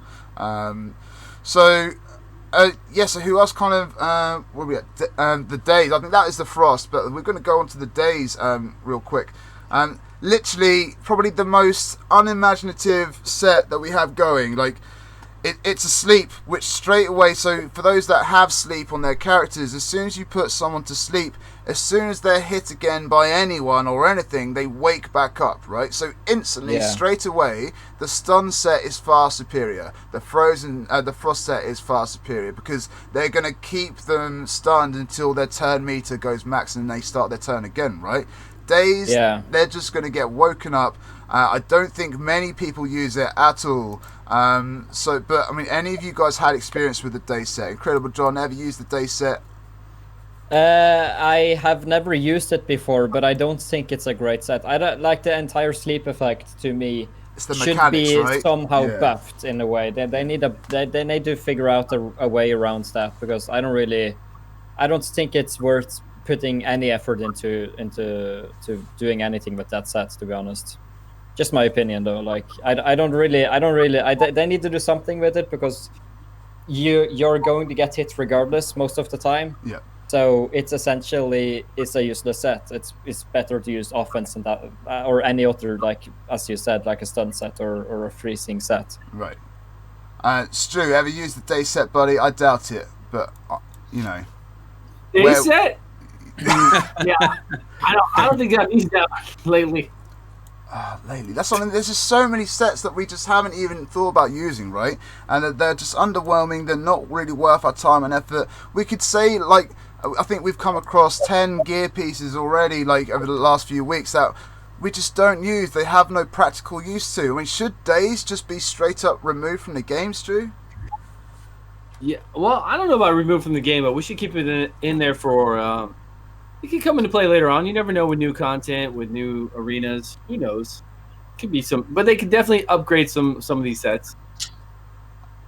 It's just the whole mechanic that as soon as they're awake again, they get hit and they get woken up from the day. It just kind of makes the whole thing pointless, though, right? Sifi's A1 is pretty broken. Sifi's A1. Yeah, I love that. Nerf Sifi. Do you have a Sifi? I don't have a Sifi myself, but I'm currently playing on an account which has a Sifi. Okay. That's about it. I wish I had a Sifi. She seems like such a who came first? Did the Sifi come before or after Duchess Lily 2? After, yeah. Because after when Sifi came, I think it severely made Duchess Lily 2 a little bit less. She is still great, Duchess Lily 2, but I think Sifi has a cool champion that kind of does the same stuff except for the wheel, of course. Yep. So I like Sifi. I like the twist. Nice. Has anyone kind of made a decent use of this day set, or are we just all like on the same page where it's kind of underwhelming and underused? I want to put a little call out for day set, because basically, if you're early game and you can't get yourself into stun gear and you're struggling to do dungeons, Right. Day set can actually be pretty helpful just to stop the waves smashing you in the face. Okay. But also, if you've got a team that's got one AoE's champion who does days and everyone else is single target, then actually in an arena team, for example, you have one person in a day set, days everyone up, or as many as you can land it on, and then the rest of your champions are just hitting one person. So not waking up the whole team. Yeah. Everyone else can stay asleep. So it's pretty crap compared to stun or a lot of the other sets, but I don't think it's quite as bad as everyone's saying. It's bad, but not as bad as it's definitely not like a cursed set, Actually, against Sifi right now, it would be pretty nice. If I could sleep everybody, if there was a champion out there that could do an AoE sleep instead of an AoE freeze, say there was a what's her name? Who am I using right now? The one that does the AoE remove buffs and also freezes. If we could do a sleep right now, it'd be really good because Sifi's passive is crazy. Right? Right. Kaimar does that, right? Kaimar does an AoE. Yeah. He does do an AoE sleep. So I need to put my Ray gear on Kaimar. Good job. Seer, of course. Yeah. Seer can take him off and sleep too. That's right. Gosh. So, any days in arena your end, FC, or is it just another one of those sets where you just move on and try something else? The only thing you can do is you have to build your team around it, which means you have to build your team to not wake up the person you're sleeping, which is harder to do than it sounds. I had to come across this back when I was fighting Hell Hades. So I was struggling against Hell Hades' mega resist team, mega defense team, and I was like, well, I got to bring in Seer. And then my problem was, well, if I bring in Seer, how am I gonna deal with the fact that they're asleep and still take my turns? And it was just so freaking hard to do. You either had to speed tune so that Seer would sleep them, and then they would take the enemy would take their turn, and then reset their turn meter, and then I could go. So basically, you have to build your team around sleep to not including AoE champions or to slowing your team down or something. It's pretty difficult to use, but it can custom a build specifically for it, right? Is what you're saying? Yeah. Build around it. Yeah. Okay, that's cool. So the day set, maybe I need to look in a bit more on that, but there's so many sets out there which are probably going to offer me more. But yeah, we'll look into that. Next set, Avenging. Stu, ever used this Avenging set, buddy? It's a 4-piece set, 30% chance to counter-attack when hit with a critical hit. Can get it from the Dragon's Lair. Ever used much Avenging, mate? If so, who on? I like it on Skullcrown. Skullcrown is a very good set. That way when she gets hit, she puts up her unkillable buff, and then she's just counter-attacking back. So Skullcrown, nice, man.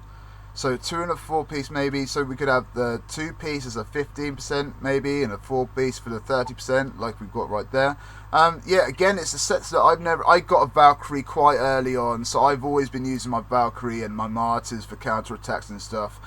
So Avenging hasn't really come into my sort of forefront of my mind to go and use.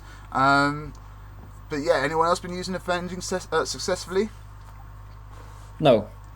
Not really, no. I don't think I've ever used that set, actually. Is Retaliation better than Avenging set? What do you think? Cows, what do you got? What do you say, Cows? Avenging's better because in endgame arena, everyone's going to crit you anyways. So you have a higher % chance because you're fighting better players. And you can counter whenever, just from any hit. Yep. Yeah, exactly. So Skullcrown is very good for her, but for a lot of other champions, it really just depends. But there are definitely places for arena for Avenging set. Is Avenging 100% chance to retaliate if you get crit, or is it a lower chance? 30% chance to counter attack. 30, yeah, okay. When hit with a critical hit. Yeah. It's another. I think I've tried it on 1 or 2 characters and it just didn't work out. But like I said, I got Valkyrie, so Valkyrie was in everything, so I didn't really want to use the counter attack, and I haven't really been pushing arena. But yeah, some people are saying like a Mountain King in arena with Avenging is rather useful. Some people are saying Yeah, Skull Crown. I wish I had a Skull Crown. I probably would put it on a Skull Crown. Cold Brew, you Avenging anything? You said no, right? So you haven't used it much anywhere at all. Hades not used Avenging either. I don't think I've ever used Avenging or Retaliation set. Right. I don't think I've ever used them. See, it's so crazy, isn't it? And it's in Dragon, so you've had lots of it over your time. Oh yeah, I've made plenty of silver from it. Yeah. It has had its uses, it sounds like. I used to keep a set of everything. I used to keep like the best gear that dropped for every set, but I just haven't got enough space. So it literally gets sold straight away. Yeah, and FC, like, so if I was to kind of like, if you was to try and suggest Avenging set to someone, like, how would you try and get them to go about it? If they're like, okay, if they're listening to this podcast right now, Avenging, I'll actually try and give that a go. How would they go about giving it a go themselves? What kind of characters? How would they go and do about that? Well, basically, like, when you look at your inventory for your gear, at every set, you should be picturing characters. Like speed and accuracy is pretty much universal, but everything else, like Frost and Avenging and Days, you should be looking at Avenging equals this kind of character, and that helps you decide what to sell and what stats are viable for you to keep. Right. But when you're looking at Avenging, you have to picture a champion that's going to get beat up and do something good with their A1. So usually that means an A1 that's an AoE or something. Maybe it puts the enemy to sleep or something. But that's why Stu said the same thing. But Skull Crown, even Sinesha. But from months ago, I had 3 Skull Crowns built, and 2 of them were in Avenging. 1 was in Fury. So there were so many fights that I won purely on counterattacks before I even took my first turn. Right. So it's as simple as that. But beyond like that kind of example, it doesn't have much utility, especially in dungeons and faction wars. So it's mostly an arena kind of niche thing where you're trying to get the enemy to hit you. Yeah. And that's a hard team to build anyways. Oh mate, yes, I've only got like 5 pieces of Avenging myself. I like Hades there. I've tried to keep like the best of what I get, but it's it's a slow grind for the Avenging. So okay, that's that kind of Avenging chat. 30% chance to counter attack when hit with a critical hit. The next set that's on our list right now is probably going to be quite well talked about. I think it's either going to be really popular or really kind of under sort of valued. Stalwart gear, guys. Stalwart gear, 4-piece set, minus 30% damage taken from enemy AoE attacks, can be gotten from the Dragon's Lair. I kind of want to save the summary of this for Hell Hades. But Stu, Stalwart gear, man, where have you used it? Stalwart? Yeah, Stalwart gear, man. Damage reduction. Everywhere. Stalwart is actually really good for people if they want to make sure that when you get to a boss, every boss does AoE. So if you want to get to a boss, right, and you have somebody like a Royal Guard or a Cold Heart or anybody else that takes massive amount of damage and you have a hard time keeping them alive, you can definitely use Stalwart gear. It's very, very good. I'm sure Hell Hades is going to talk about stuff for Clan Boss. Oh yeah. So we'll let him take it over and talk about that. Awesome, mate. Cold Brew, used much of Stalwart gear, buddy? Because I've used it a lot more over the last 4 months. Since I've got Bad L, I started replacing some lifesteal gear and trying out Stalwart for Clan Boss. Yeah, that's what I've been doing, and it works out okay, I think. It's just got lots of versatility, right? You can use it literally everywhere in the game, really. There's nowhere where you don't have to use it, and it's unlike days where you've got to build a specific situation to make that work. Stalwart is kind of like easy going, and it works just by having 4 pieces on, right? So yeah, it's pretty cool. I mean, FC, use much Stalwart as you're going around the place? I have always used Stalwart. I always had at least 1 unit for Clan Boss and Stalwart.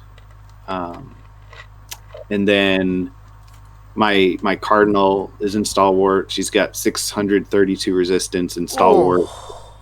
Ouch. And she can't die, and you can't debuff her, so it's a guaranteed resurrection of my entire team. So I mean, it's phenomenal gear. And when you think about like sustaining your team, well, taking 30% less damage is probably 10 times easier to stay alive when an enemy takes their turn. Yeah. So that's all I have to say about it. That's all good. Incredible John, you use much Stalwart, buddy? Got any characters with it on at the moment? No, not currently, but from what I'm hearing, I think that has to change. I think I gotta farm some Stalwart. Mate, it's really useful everywhere. 100%. Yeah, but I could see one not as great thing. I think it's Rotos is kind of against that because he doesn't really do AoE. Right. So I think Rotos would be a good counter for it, or like heavy single damage hitters, such as many different ones, including Rotos. But I think it's probably quite a good set. Minus 30% damage. That's after all a third of the damage. It's essentially a third of the damage. So it sounds very good. But I've never really tried it myself. But I guess I gotta try it now. So yeah. Yeah, it's very useful in many areas of the game, man. Brew, you got anything to stay on the Stalwart, mate? Yeah, I've said it before, but yeah, it's a great set and definitely great that you can farm it that easily. Yeah, it's pretty. I mean, it's a Dragon's Lair. Everyone's in the Dragon anyway, so the fact it comes up. Hell, Hades, you've made literal videos on clan boss teams in Stalwart gear, and you've done the math, you've done the science. What did that kind of tell you, man? How did you kind of get into the Stalwart gear? Yeah, I was trying to build a team that basically took no damage. Right. That's what I was trying to do. So Stalwart with Norog, who's got a passive that reduces damage, with Duchess, which reduces damage. And I was just trying to get to a point where I was trying to see how much can you mitigate in damage from Clan Boss from his AoE attacks. Yep. And that's the thing to be aware of, guys. Like, it's not 30% across the board. It's only on AoE damage. Yep. Which is really important to be aware of, because you can still die to things like the slams and stuff like that. And in Arena, if you've got single target guys like Rotus, actually, you'll still wipe you off the floor. You know, makes no difference. But yeah, it's a great set. It's a great set. It's really, really effective if you put it on someone that's got ally protection. Yeah. Because they take minus 30% of all of the protected damage. Yeah. So, you know, if you were able to put it on someone like a Tyrant, he works really well in Stalwart set. Nice. Yeah, anyone who does that type of ally protect ability, if you can get into the right sort of stats in Stalwart, then they're going to be more effective for you. Right. So I really like it. I think as a set, it's definitely one. It's worth having a couple of sort of sets in your inventory to use. I like it in Clan Boss. I think it's good in the Arena as well. Yeah, really, really effective set, and probably one of those sets that maybe a lot of people don't value because they don't really understand it. Right.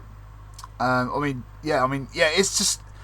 It keeps you alive, right? Survivability is one of the main things in the game. I mean, substats. The substats are going to be dependent. But what kind of damage was you getting in Clan Boss, and what difficulty in the Stalwart? I can't even remember who you were using either. You were using characters with that built in as well, right? Yeah. So I mean, I was running with good gear. So it wasn't my own account; it's somebody else's account. So I don't have a Duchess myself, but we was getting to a free key Ultra Nightmare comfortably, and the gear wasn't good. Right.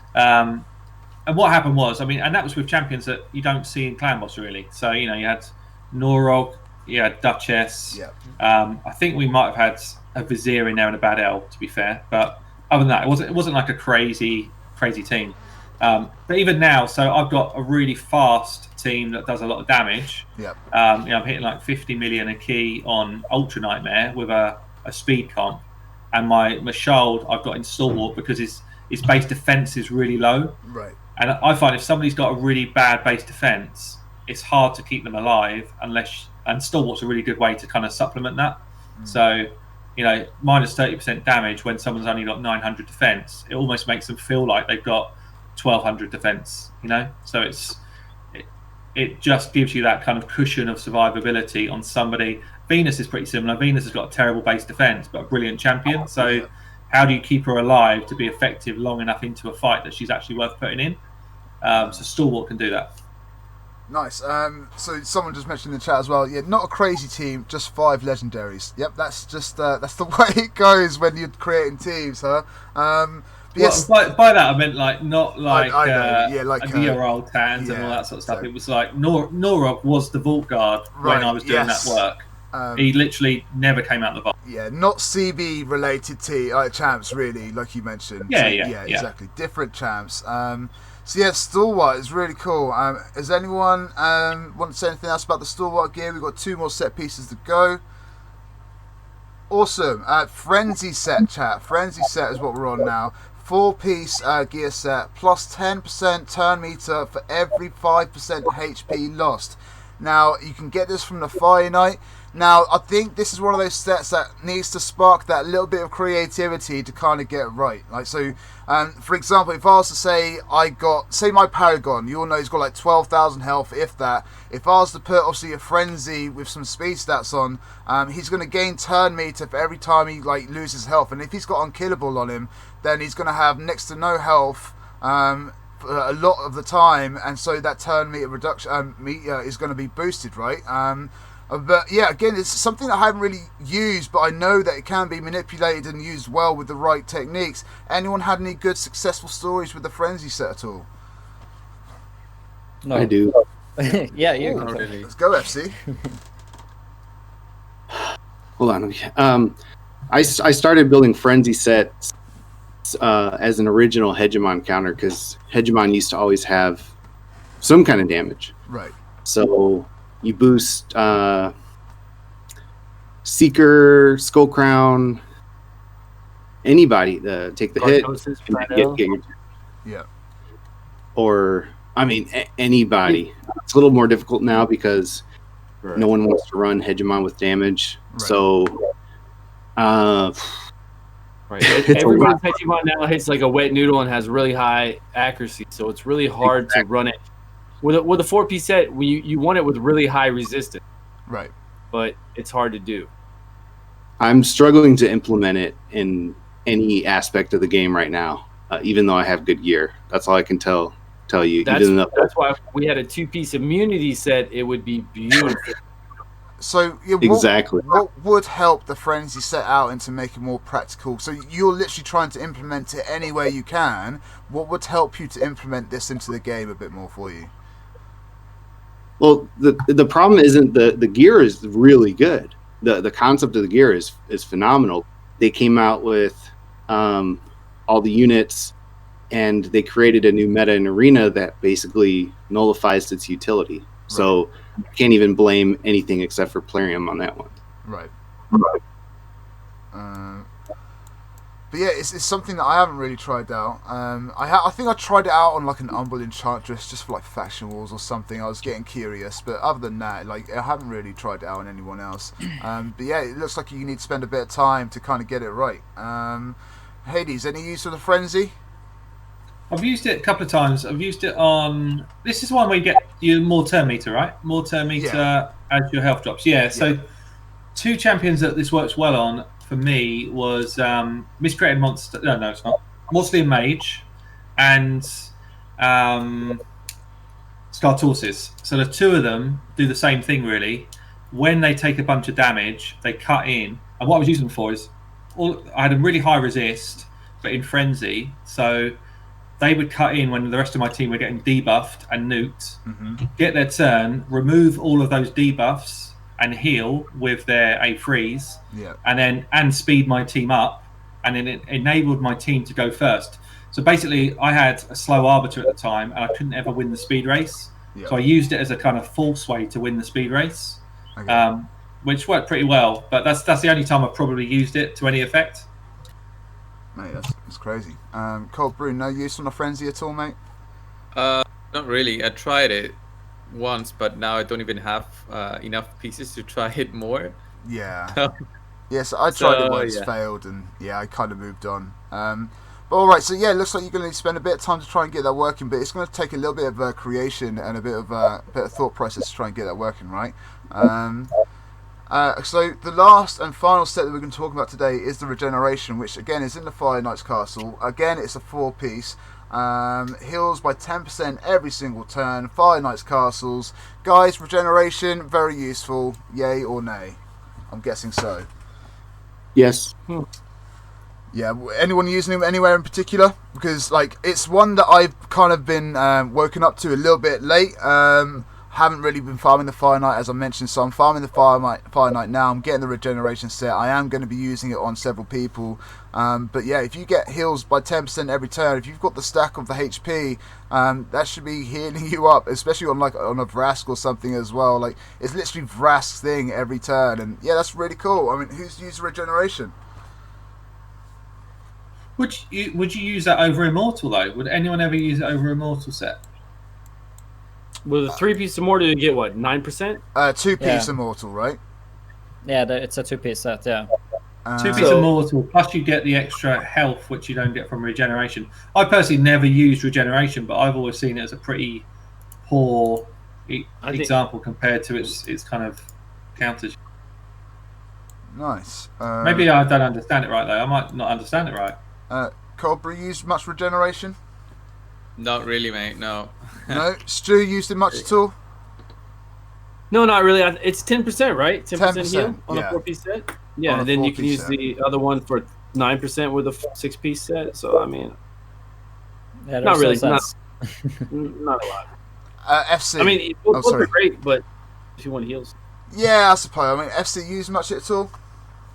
I've basically as soon as I implemented Dragon in my clan boss team, he was in regen, and I've never taken him off the regen because he's always the last one to die anyways. Right. And then the other good way you can use them is in faction wars. Like if you build your undead faction wars team with Bad Alcazar, Seeker, Rhodos, and Gorgorab, and Harvest Jack, and you put it on Gorgorab, he'll stay alive long enough to revive everyone if you give him just a little bit of sustain. So it has utility. But yeah, you can use him. You can use Stalwart. You can use Immortal, but regen just gives you one more option. And if you're grinding Fire Knight anyways, you're probably going to pull at least one good set to use on one of your champs. Nice.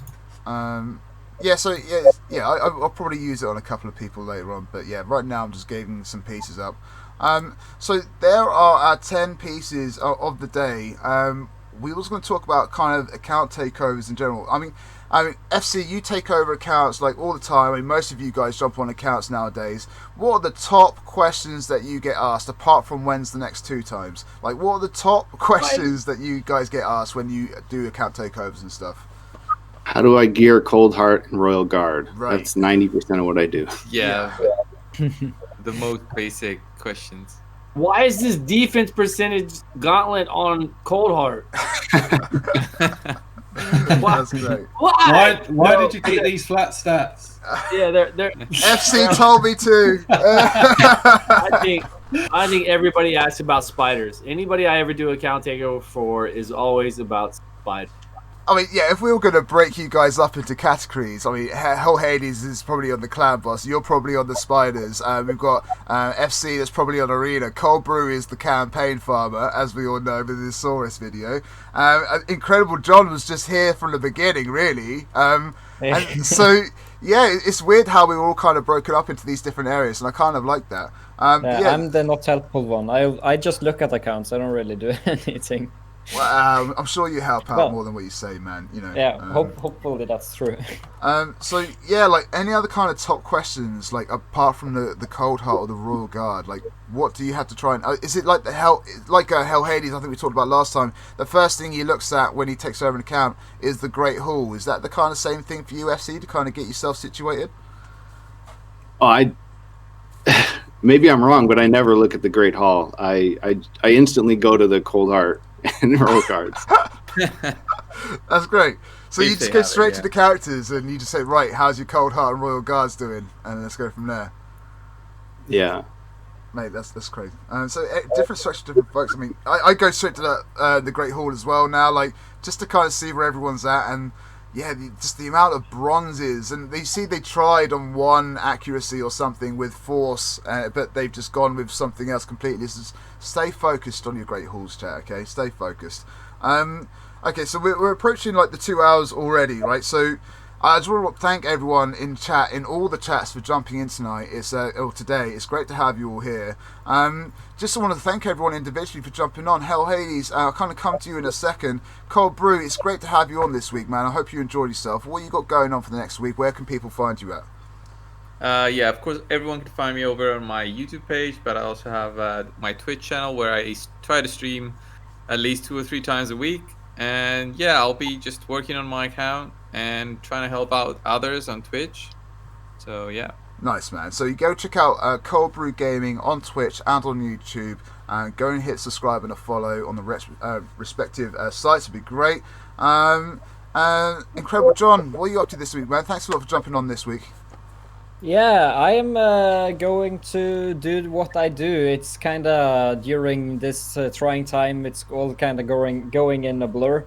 So I really don't have any schedule. So I'm going to continue to upload videos every day, and that's mainly what I'll do. I don't have any other plans. Maybe me and Hal Hades can talk later about helping me, because he actually helped me last Sunday with my clan boss team, and we actually managed to get it, or he, I should say. I just was in there.